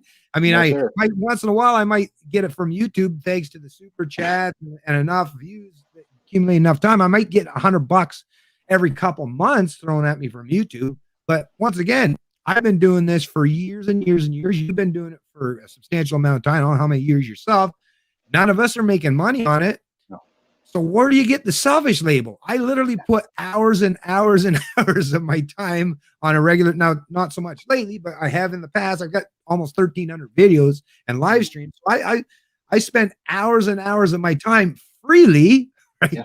Free of charge, talking about nothing more than the importance of principles and liberty and freedom. But yet, like I say, that selfish label, and then the cowardly thing, the part that kind of, I think that's even worse than the selfish label, because cowardly, well, first of all, if you're part of the mob, the majority, right, that large conglomerate of people who are supposedly the proponents of vaccine mandates and all that stuff, right? Well, it's pretty easy to be part of the mob, right? That's really easy. It doesn't require any courage to be part of the mob. No. You just build in with the mob. You just go in with the narrative and stay quiet and go along with them. Yeah, but to suggest that libertarians are people who are challenging, right, not just the established media, but the established politicians, right, the legal class, judges, prosecutors, I mean, a lot of people, and we're just individuals with very minimal in terms of means. But how, like I say, like, how do you call someone that's willing to put that kind of effort and challenge, like I say, a tremendous amount of power when we have none, and to suggest that we're somehow cowardly, or like I say, some of these frontline nurses who don't want to get a vaccine? Like, to me, that is a, I'll forget about myself and I won't even bring you up, but like, I'm just thinking like for these nurses or these protesters that are healthcare workers, what a slap in the face that is, to be called selfish and cowardly, right? Wow. I think that right there, every label that every person that hears that label, I'm going to guess here, and I'm just going to throw a number, but 1 in 10 is going to be a libertarian at some point in time. Well, and that's the thing when you talk about getting, being called selfish or anything like that. I agree with you. It's funny because if I was cowardly or selfish, then, like, again, why am I not just going with the narrative, right? And I haven't, over time, the last couple of years, I'd say the last 4 years, I've drifted more to the libertarian side after, like, just doing some self-reflection and really digging deep into what I believe and what my values are. Right. And I plan on, once this election's over and decompressing for a little while, I'm going to start a podcast. I'm thinking, So I'm paying for the domain name of the website. I'm paying for my recording equipment. I just bought a new MacBook. So, I'm doing this and I don't espouse these values to gain popularity or, I'm doing, this is what I believe, and trying to inform people on, there are other options, there are other choices, there are other ideas that you're not being told. And, if I can, convince a couple people that, or a decent amount of people that, liberty and freedom is where they should go, then, I've reached my goal. I don't plan on getting rich off of this or, being some sort of famous person that, like that's not my goal. My goal is just to inform people on, a different option, a different choice, and just take the time to listen to what other libertarians and freedom people have to say. Go into it with an open mind. I've gone into discords with people that are Marxist Leninists. I'm thinking in my back mind, I'm like, you guys are to me, it just doesn't make any sense, but I don't call them names. I don't silence them. Just, what are your beliefs? Tell me about it. And then, we can walk away from it as individuals and go along our way. Right. And, that's the goal. I don't want to, as much as I disagree with most of the other parties, there are certain things within their platforms that, kind of make sense. I would agree with them in certain ways, but I don't want them silenced. Exactly. Let people have that option to listen to all the choices and make an informed decision on what research they do and what they believe. We had a candidate somewhere, I'm not sure which province, in this election, they had one of their signs destroyed, and they put, now this is the ironic thing, and this is where I go with people are intellectually lazy, is in the same riding, there was a Marxist-Leninist candidate, and on the People's Party sign, they destroyed it. They spray painted a hammer and sickle. I'm thinking, like, you don't even know what that symbolizes, but you just hear the sound bites and then put it there when there's a Marxist. So, I mean, if you support Marxist-Leninist ideas, all the power to you, then why are you not supporting that candidate instead of tearing down one of the signs that it would be the furthest of all the political parties from Marxist-Leninist ideology? Like, it's just, but that's what they're brainwashed to believe. A lot of people are from organizations and the media. Yeah.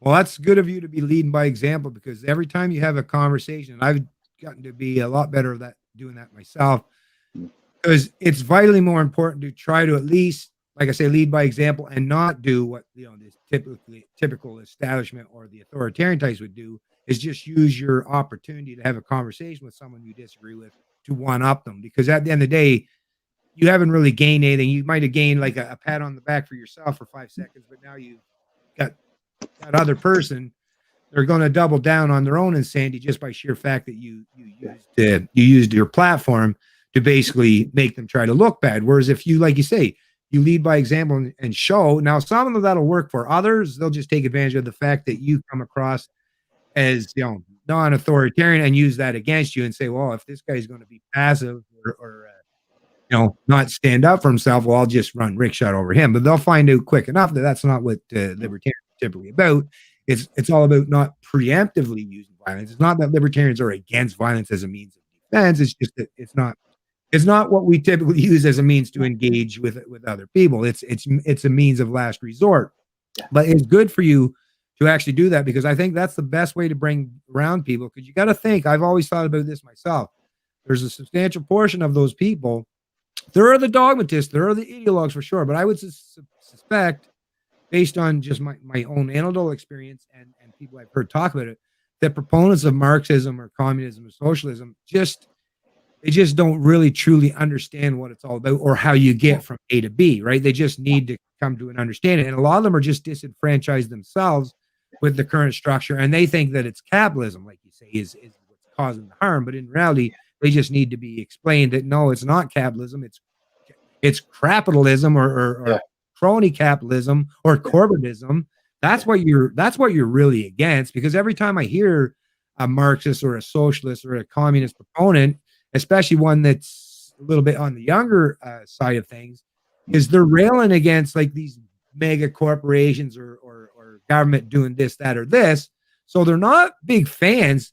You know, they're actually disenfranchised with the system too. It's just that the people around them have told them the wrong thing in terms of who's at fault or what's at fault. So I think it's really good to help people who identify, you know, on that far left spectrum or that far left side of the political aisle. I really think it is important to reach out to those people because, like I say, they won't forget the fact that, you know, maybe people in their own family or people that even share their ideology treat them like garbage. But meanwhile, someone like yourself, who's a complete stranger, will talk with respect and dignity, right? That'll stick. I think that'll resonate in their head for a little while and maybe might change their mind at some point in time. Maybe, you know, maybe once their balls have dropped. And that's one of the things, like I've gotten, like, and I will go back, you know, 5-6 years ago. I was pretty set in my ideology and the way I talked about it, sorry, with other people. Instead of being open and listen to them, I would just try to like jam all the information at them and tell them that they're wrong. Then I realized, like, you're not gaining any ground here by telling someone they're wrong. Have a discussion on principles and values, and at least have an open conversation. But you know, when you mentioned about these socialist, Marxist, Leninist, Maoist people, and I agree with you. I don't think they really understand what that ideology is. Now, there are some that do, and they truly believe it. Yeah. But again, if you're railing against big government, control, corporate greed, so you want less of that, but what you're believing in creates more of it. Mm-hmm. Like, so I've tried to have these conversations more openly with people, and, you know, especially with not so much with what I call the moderate liberal and conservative supporters, because I mean, but if you look at like some of the NDPers that to the far left, like, you have this conversation, I'm like, but you're saying you want less government control because the government's evil, but you're giving them more control with your ideology. Let's discuss how, like, let's have a conversation on like what I understand and what you understand, and let's see if we can come to a common ground. Mm-hmm. And lately, with certain supporters of the NDP, they're like, you know what? And they come up to me later, like, I was completely misinformed. I didn't even realize what I was saying. I just listened to like sound bites and catchphrases and people streaming on other platforms that I didn't take the chance to actually read everything, and they've changed their mind, right? And to me, that's what's important. I mean, if you have those beliefs, but you actually understand what they are, then by all means, go live your life. But it's important that we inform people on the differences in some sort of subtle way without trying to like jam libertarianism down their throat, because it's not gonna work, right? And I've been slowly getting better at that, but it's still a work in progress for me. Same with me. And actually, I think what Stuart here, by the way, I watched one of your videos there this morning there, Stuart. Trying to think of the name of it there. It was just a short one there, but it was a good video, and keep pumping them out there, Stuart. There's good stuff there, man. But anyways, it's projection from the barbarians. Well, the projection thing, that is something that I've found when you're listening to proponents in the media, especially and particularly in the media, it almost sounds like it's literally their worldview. They set it up so that they're represented. They're representing the voice of the people. That's what they're portraying it. But in reality, these are the people are truly projecting their own circumstances and situations. When you think about even the, you know, labeling like the patriarchy or all this sexism or racism or stuff, what it is, I firmly believe, now, you know, if someone could prove me wrong, by all means, but I firmly believe that actually where you see the preponderance of evidence that exists anywhere in this country would probably be in some of these big government institutions, right? Yeah. I firmly believe that that's what it is they're projecting, because that's their world. That's the bubble they live in. So they think, well, that's representative of the rest of society. Whereas the rest of us, no, I like in my own personal life, and I mean, whether you're talking about living in the sticks in New Brunswick or in the big urban center in Toronto, I've seen there are people that, you know, are I guess you could say they say derogatory things towards whether you're talking about like sexist labels or racist terms, but I've never really met anyone, at least in the last 15 to 20 years. When I was a kid, maybe a little more prevalent. For the last 15 or 20 years of my life, I really haven't met anyone that will openly outright advocate for like true racist No, policies or true sex. I've never heard that. It's no. so taboo today that you just wouldn't hear it, even in private conversations, like in the middle of nowhere where nobody else is going to hear. The progressives won't be there listening or eavesdropping. But I still don't hear that. Right? You'll hear some grievances from time to time when you're talking about First Nations people in this country, but usually it's over policy or something that they've said that's derogatory towards like the white person, let's say. So it's a lot of it is miscommunication or the way the media sets up the divide. But in terms of average Canadians being sexist, racist, Islamophobic, all these labels that's being put out towards basically half the population, I just don't see it happening. But it obviously does exist in some segment of our society. And I can't help but think, kind of like Stuart, and I think other people, and you might agree as well, that if there is any semblance of this that does take place in our society, well, it is in these major halls or chambers of big government or the major conglomerate or corporations. That might very well be where they're seeing some of this, taking place, where you're actually structured in your environment where it's a tiered society, where it's the wealthy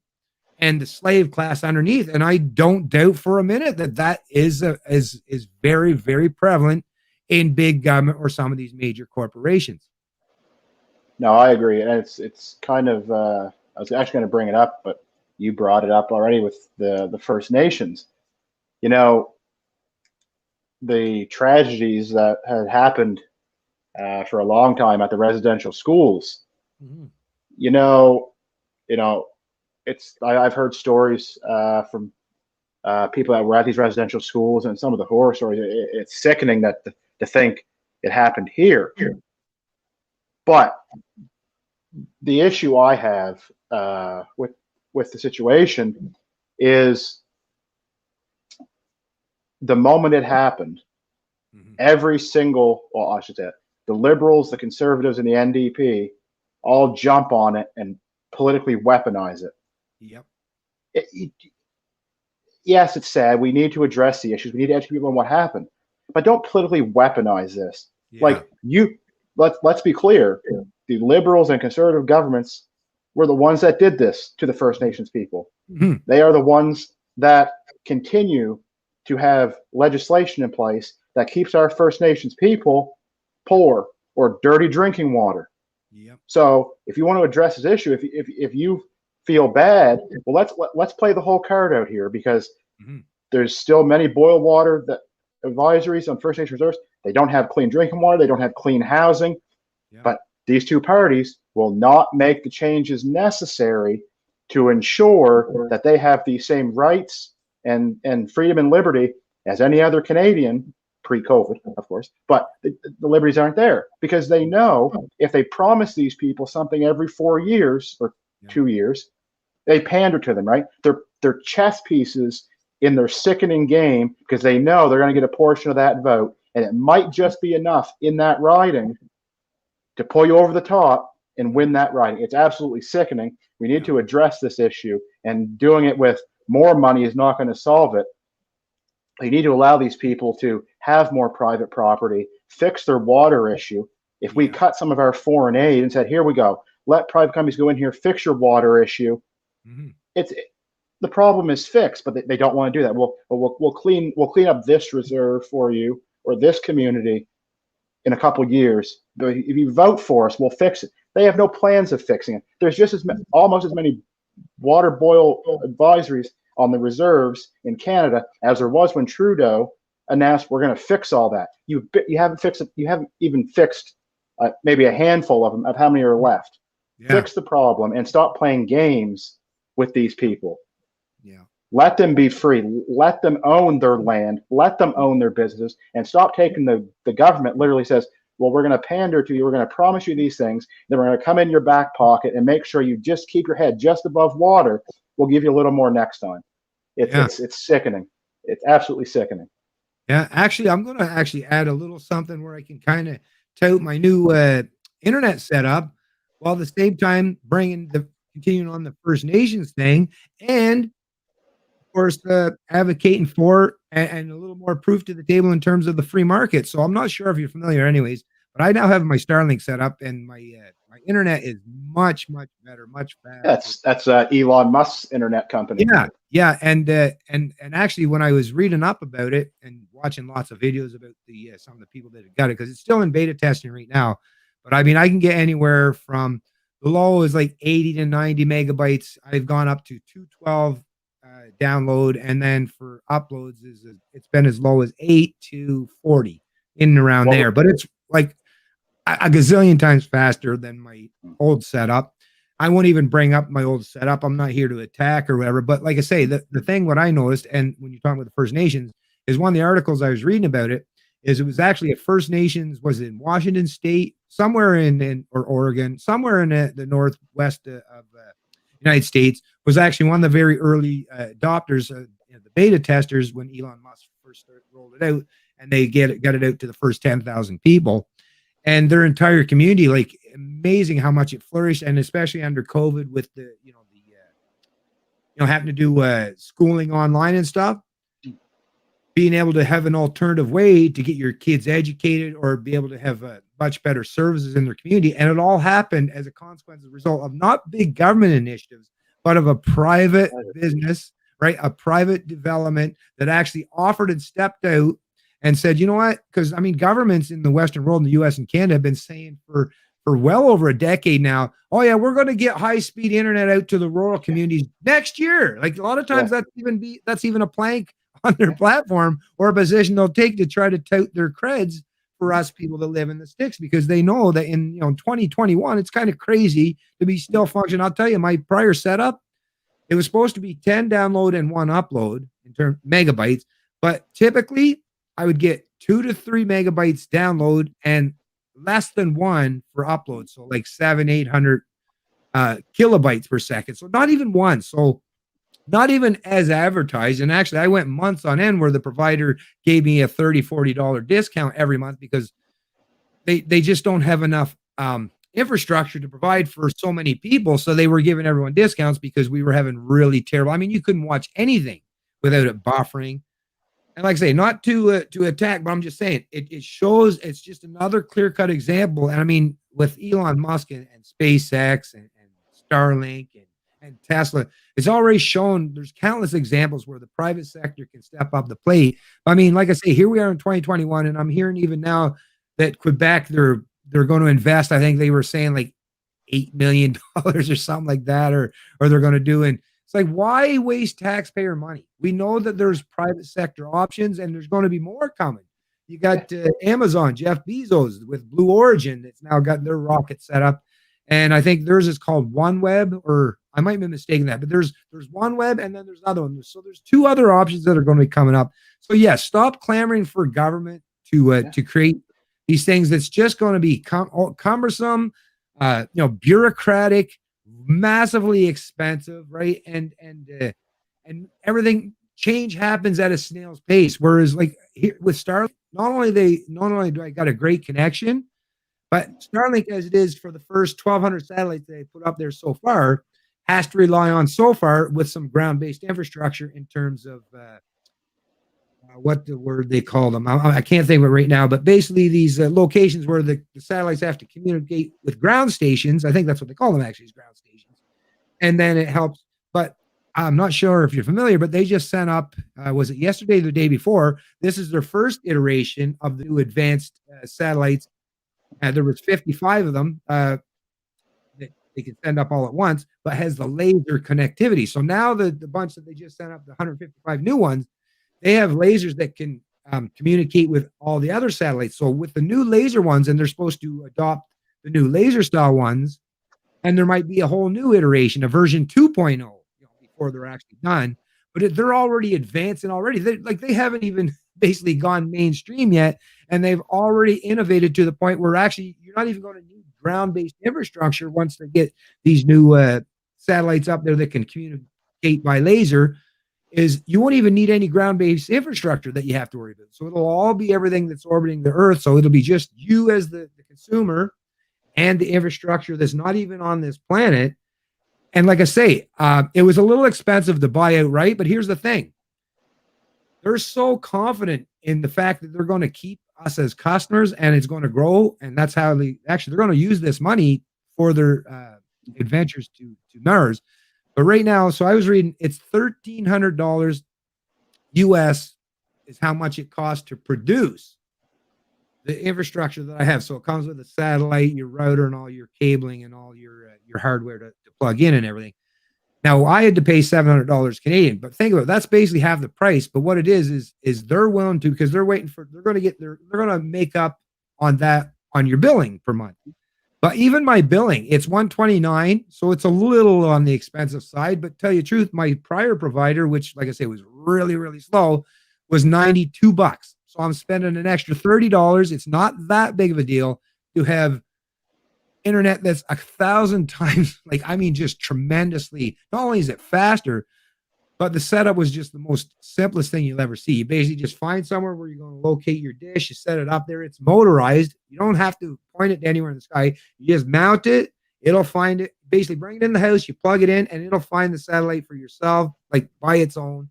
It's got a heating element built in. So for those of us who are in the cold climates, you don't have to worry about snow buildup. The satellites function in a low Earth orbit, so the latency is much, much smaller now. Like, it's amazing. And the one thing that I was really impressed, and I was reading an article at a CNET. I wish I had it right here. I won't waste the time trying to find it. But if you ever get a chance, just check it out about the Starlink. But they even had it in the CNET. Is they're going to have the ones not just here. There's going to be 42,000 when the whole thing is done, but they're actually going to do that when they get to the missions to Mars and they start putting the colonies on Mars. And what it is to be able to communicate from Mars to Earth is they're going to have their own satellite constellation on Mars, just like the ones here in Canada, and they're going to communicate back and forth. And you know what? Once you leave Earth's orbit, like, you know, you're not part of the actual geographical area. It's funny that Elon and SpaceX, which just goes to show his libertarian creds are definitely legit, is there's no governing structure. So once you get outside the Earth's atmosphere, and if you're communicating, if you're on your way to Mars, let's say in 10 years, right? Now the rules, it's probably going to be more or less like, you know, anything that a libertarian would promote, where it's a voluntary entered into a contract with, you know, your service provider. There's no government that's going to come in and try to intervene or interject or muscle either side of the equation. There's actually going to be a customer, like a consumer, and business relationship without an intermediary in between. And of course, there will be such things, I would imagine, like dispute resolution organizations that'll help in terms of, you do have, but like I say, if you have a properly laid out, defined legal contract with someone, I mean, that's not that hard to navigate. You just need some competent lawyers. But I found it really interesting and impressive that Elon Musk, not only is he providing the structure, right, so that we don't have to rely on government and subsidizing and all this bureaucracy, but he's actually willing to find ways to give us new areas. Like I say, not only do we have the infrastructure in terms of business models, but even in terms of the corporate structure or the kind of governance where it's not going to be top-down authoritarianism.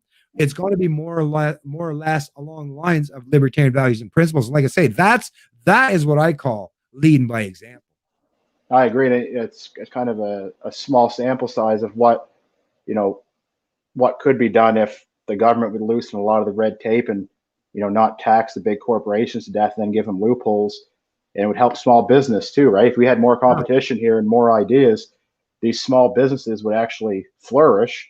Oh yeah. And it would create more jobs. It would grow the economy quicker. You know, we're here regulated in Canada. Like, there's really 2 cell phone providers, and you're forced to pay these ungodly rates. Mm-hmm. If we brought more competition here, think about the amount of people that could open a small business because internet's cheaper, cell phones are cheaper. It would be great if, you know, we adopted that nationwide, where it was, you know, more cell phone providers, you know, people like Elon Musk starting up these companies and not worrying about government red tape. And I mean, that's why for years, most of the good jobs, factory jobs, have left Canada, United States, and gone to Mexico, because the labor is cheap, because they tax these corporations so much. Just tax them fairly and let people earn a living wage. Yeah. And we'd be fine. But Exactly. once again, tying it back to this election, these other parties don't want to do that. They want to put the boot on your throat and leave you there just enough to feel comfortable, but not enough to actually let you grow or let a small business grow. I mean, what the Liberals have done to small business, and even the provincial governments have done as well, it's a miracle that they even want to stay open for the amount of stress and lack of money they have now. Yeah, I agree. Just going to check here this one more comment. We're the least hateful and most welcoming people, so it's totally out of order. These people are bottom feeders in their own careers. Yeah, I agree with you there, Stuart. I agree because the people, and not even just in terms of when we're on air or discussing this stuff, in a more of a public format. But I'm telling you, most people that I know that actually are libertarians themselves are truly not hateful.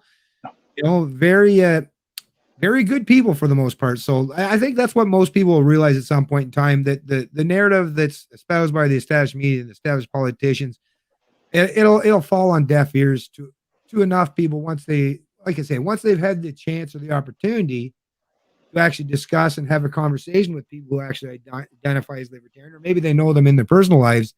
They realize that the labels and the derogatory statements tossed at us, it's basically because they're scared to death that we might actually be able to challenge them on any kind of political stage. That's what it is. They're worried about. Like I say, that's at the end of the day, what they've done. They've amassed a tremendous amount of power and wealth for themselves, and they just don't want to share. And they're scared to death to give anyone the opportunity that might be able to challenge their orthodoxy or maybe take a share or a slice of that big old pie. So yeah, they don't want to give up their power, and it's I mean, even still, like, we're even with local debates in ridings, like we're not getting invited. We're not. If you do, you have to send an email blast about 3 times before you get it. And it's ridiculous. They, again, even at the local level, they don't. Those parties don't want that narrative of having a People's Party Canada candidate on that debate stage and saying, "Hey, wait a minute, like here's what needs to get done." And you're not doing it. You're promising stuff to people. You've never done it. You still haven't done it. It's broken promise after broken promise, and they don't want to give it up. Yeah, I'm just going to read a couple more comments there, Mitchell. And if you want to say anything, like, by all means, do your thing, because we're at 152 now. I probably don't want to go beyond the 2-hour mark. I think 2 hours is plenty enough, and I've definitely enjoyed the conversation. We'll definitely have a few more going forward. But like I say, I think 2 hours is usually playing up. But I just want to get some more feedback from some of the peeps in the chat. And like I say, thanks for you folks who have joined the chat and stuck around this long. Really appreciate it. So Bill Archer says he was born in Nova Scotia, lived in Alberta, and moved back east. Our country is beautiful. However, our politics have divided us on a scale that I've never seen. We need to get back to being Canadian. I agree with you 100% there, Bill. So actually, for those that don't know, Bill Archer is the candidate for us in Cumberland Colchester. Nice. If you live in the Cumberland Colchester area, please reach out to him. Hear what he has to say. He's a great guy. I've known him for since 2019, early 2019. He'd be a great representative for Cumberland Colchester for us to be, and maybe on election day we'll see how he does. He's polling really well. He's gaining ground on the NDP, even though they lost their candidate up there. So for anyone that doesn't know, just reach out to Bill, and all the best to Bill. Right on. So Groovy Grover, I would assume you guys must have been talking amongst each other, because I was trying to look for your comment prior to that, see where you were going with it. But I believe you must have been talking with Trump for Alberta. It's too late already there, Alberta. Come over to Ontario and have a look. So not sure what that was all about, but I'm glad you guys in the chat are having some good conversation amongst each other. Like I say, let's the with Alberta, let's bring up Alberta. Jason Kenney was the proponent of, I guess we deem the most conservative freedom area in Canada, Yep. And now he's locking down with mandates. So again, these parties that claim to be for you and for your freedoms, yep. Jason Kenney would be what the media would deem the most right-wing political leader in the country for provincial level. He's doing the same thing everyone else is doing. So yeah, the machine swallows them up. Because if you think about it, And I don't know if it was Ezra and Rebel, but or was it Sheila? I think it might have been someone at Sheila that was talking about this stuff, and it really resonated with me when I got to think about it. It's like, so there was the Reform Party on the federal side of things, which was basically the conservatives and the Reform. They all got together, but they just got swallowed up. The freedom-oriented ones get swallowed up, spit out, right, by them. And same with in Alberta. So think about it. It was the Wild Rose, right, that they kind of amalgamated with the Conservative Party, hoping once again that they'd be able to pull the Conservatives, just like the Reform Party, more towards, limited government, freedom, and all that stuff. But as you see, what's actually taking place is the opposite. The rhetoric sounds good at first, but the pull has actually happened from the establishment. The establishment is basically pulling anyone from these other parties. So whether you're talking about the Reform, is either you get on board and support the establishment, or you're going to get kicked to the curb. So this is the problem why trying to capture things from the inside or do the Ron Paul thing, like with the Republican Party, and it didn't work for him either, by the way, folks, which is why I believe in, like I say, I've been all over the place because I'm just thinking out loud, and I'm not a dogmatist. So I can move around in my opinions because like I say, I'm just a thinking person trying to figure this stuff out too. But I think the PPC, and as much as I feel terrible about the fact that the Libertarian Party and Tim stepping down, but at least with the Libertarian Party being a little bit in disarray, not quite organized at this particular time for this vote, I don't feel guilty anymore. I might have even voted for the Libertarian Party of Canada because I have a tremendous amount of respect for Tim. I know he would be principled, do everything that he says, but now that that's no longer really much of an option, like I say, and trying to get things fixed by taking over an established party like the Conservatives. Well, there's two examples in Canada we've seen that has not worked out very well, right? So what is it that's left? It's the PPC folks. And once again, I've had my ins and outs with some of the PPC folks, no doubt about it. And I've had actually a substantial portion of them kind of get mad at me for voicing my opinion, which I tend to do from time to time. But I only have good intentions for the most part. I don't say things just to be evil. It's just I get frustrated and I air my grievances publicly. That's all. But I gotta say right now, at the same time, because I'm not dogmatic, and the most important thing I care about is freedom and liberty, is the PPC this go around, I wouldn't be overly concerned with splitting the vote, or even if you're a libertarian, like I say, with the Libertarian Party in a bit of disarray, you don't necessarily need to throw your vote away on the Libertarian Party if, like I say, they don't even have really much in terms of candidates in the ridings or doing anything out there. But you do have that option, which is, once again, step outside the establishment entirely, right? And listen to the people, not just Maxime Bernier, but his supporters, like people like Mitchell, like that are part of the EDAs or any part of the organization in any way. If you just listen to the people who are the grassroots part of the PPC, these are people that truly have the best interest, not just for themselves, but for all Canadians, regardless of your political stripe. Because that's the thing. Once again, I can't help but point this out, and it's insane that I even have to, is freedom is something that matters to everybody, regardless of your political background and stripe. So I got to say, this go around, and my oldest son, Matthew, he's been out there hardcore. He's actually, what was the place that he went to the rally? Was it Hamilton? No, not Hamilton. Out Burlington way. I have to check again on his Facebook page, but he was out, and it was quite a substantial showing as the big PPC rally. He got himself a nice, cool PPC shirt and hat. By the way, I'm loving the color purple now, right? Now the color. We had a lot of positive feedback on that because before, like our old colors were like kind of like a reddish. Well, there's the red and the blue, right? Yeah. And it didn't stand out as much as the purple, so it kind of separates us from the other parties. Yeah, and I gotta say, I was already long before a big fan of purple, but no, definitely and like I say, that is kind of a libertarian color. It's a great color to start with, and I will say in New Brunswick, even in my riding, I was actually surprised, and I was reading another CBC article when they were doing the breakdown last election for the PPC.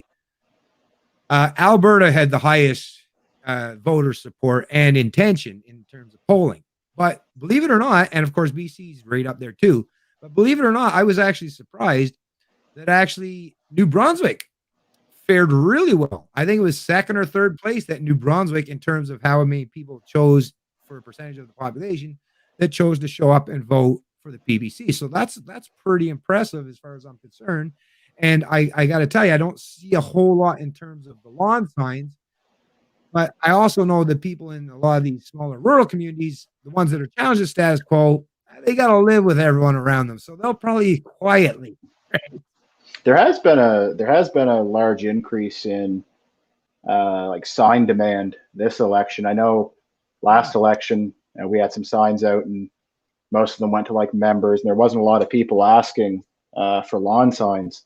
And now it's like every day, like we're running out of lawn signs. We got to order more. So the support is getting there.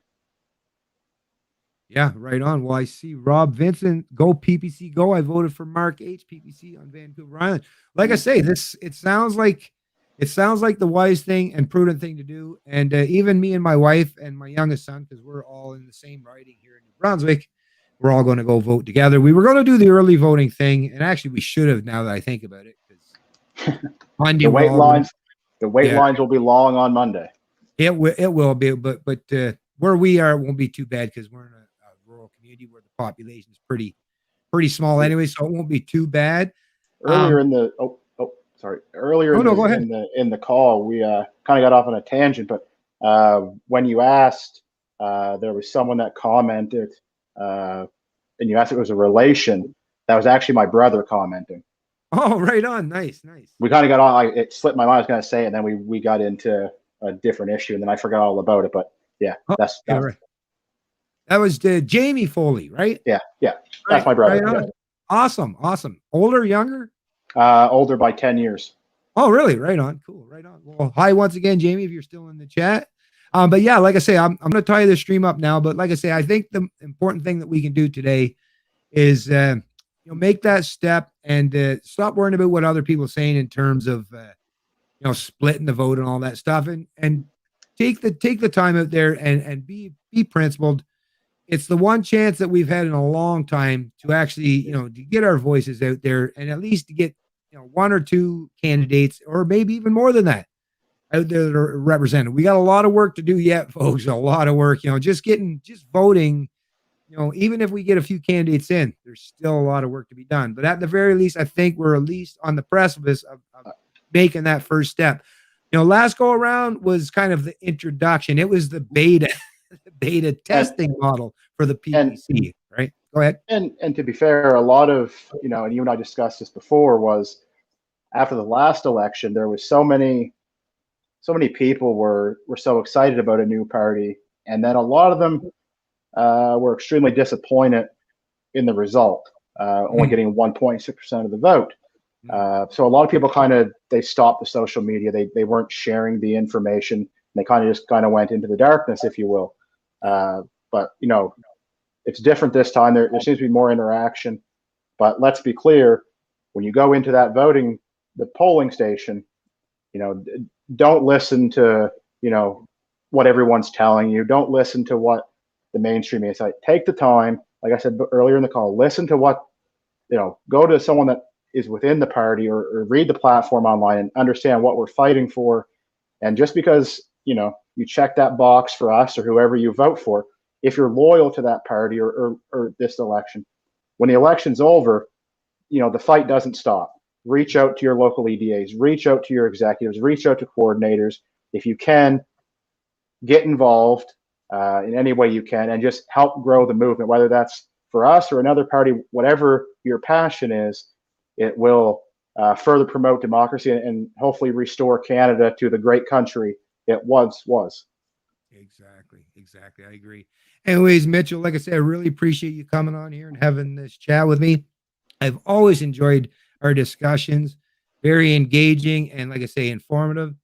And I'm looking forward to Monday. Definitely me and my family are going to be out there, and we will for sure be representing the purple. No doubt about it. No doubt about that. Oh yeah, for sure. And I'm hoping lots and lots of not just the people who are watching this stream now, but I'm hoping lots and lots of our other fellow Canadians will also do the same thing. Because yeah, we got a lot of work to do, folks. And the major step that we got to take now is, like I say, to get someone challenging the status quo in that ruling establishment. Without that, we're on a bad path, and I think we all know that at this point in time we're on a bad path. But we can turn it around. Doesn't mean it's going to be easy. Doesn't mean it's going to happen overnight. But we can turn it around if we just put our minds and our hearts and our souls into it and put in that effort. We can do it. And like I say, just like Mitchell said, even when the vote's done, there's still lots to be done. We got to do what we can to change the culture in this country that's more oriented towards respecting people's freedom, personal responsibility, fairness, respect, all that stuff, individual rights, and more away from this identity politics and collectivism and this race to the bottom that is taking us to the place where, yeah, are we not there yet, folks? We're getting. Anyway, I think we're getting pretty close to the bottom, and we discussed this again before with. They keep on eroding more of our rights, and people are like, "Okay, it's okay, it's okay." And I hope what's happened in the last 19 months really wakes a lot of people up and realize like this isn't Canada anymore. It's become a show me your paper society. It's dividing families, friends. We need to get back to like Bill said, what it means to be Canadian and being Canadian. That means freedom and liberty and whatever religion you believe, and just doing what you feel is right, whether it's, I've said my spiel on that. Right on. All right, Mitchell and Jamie, thank you for staying to the end. Really appreciate that. And Anthony Amata, let me just check you real quick. Hey, Bennett, how's everything been? How are the new renovations, the home looking? Everything's doing good, Anthony. I appreciate you asking. And maybe I'll talk to you again in the next stream there. I'm just going to tie this up. Like I say, I really appreciate all you folks that did join. Thank you, Mitchell. And thanks for everyone that come to watch us. And like I say, get out there and do your thing. Vote PPC on Monday if you haven't already. Canadian Libertarian. Thank you, Bennett. Thank you, everyone. No problem, buddy. Yeah, have a good one. Canadian Libertarian.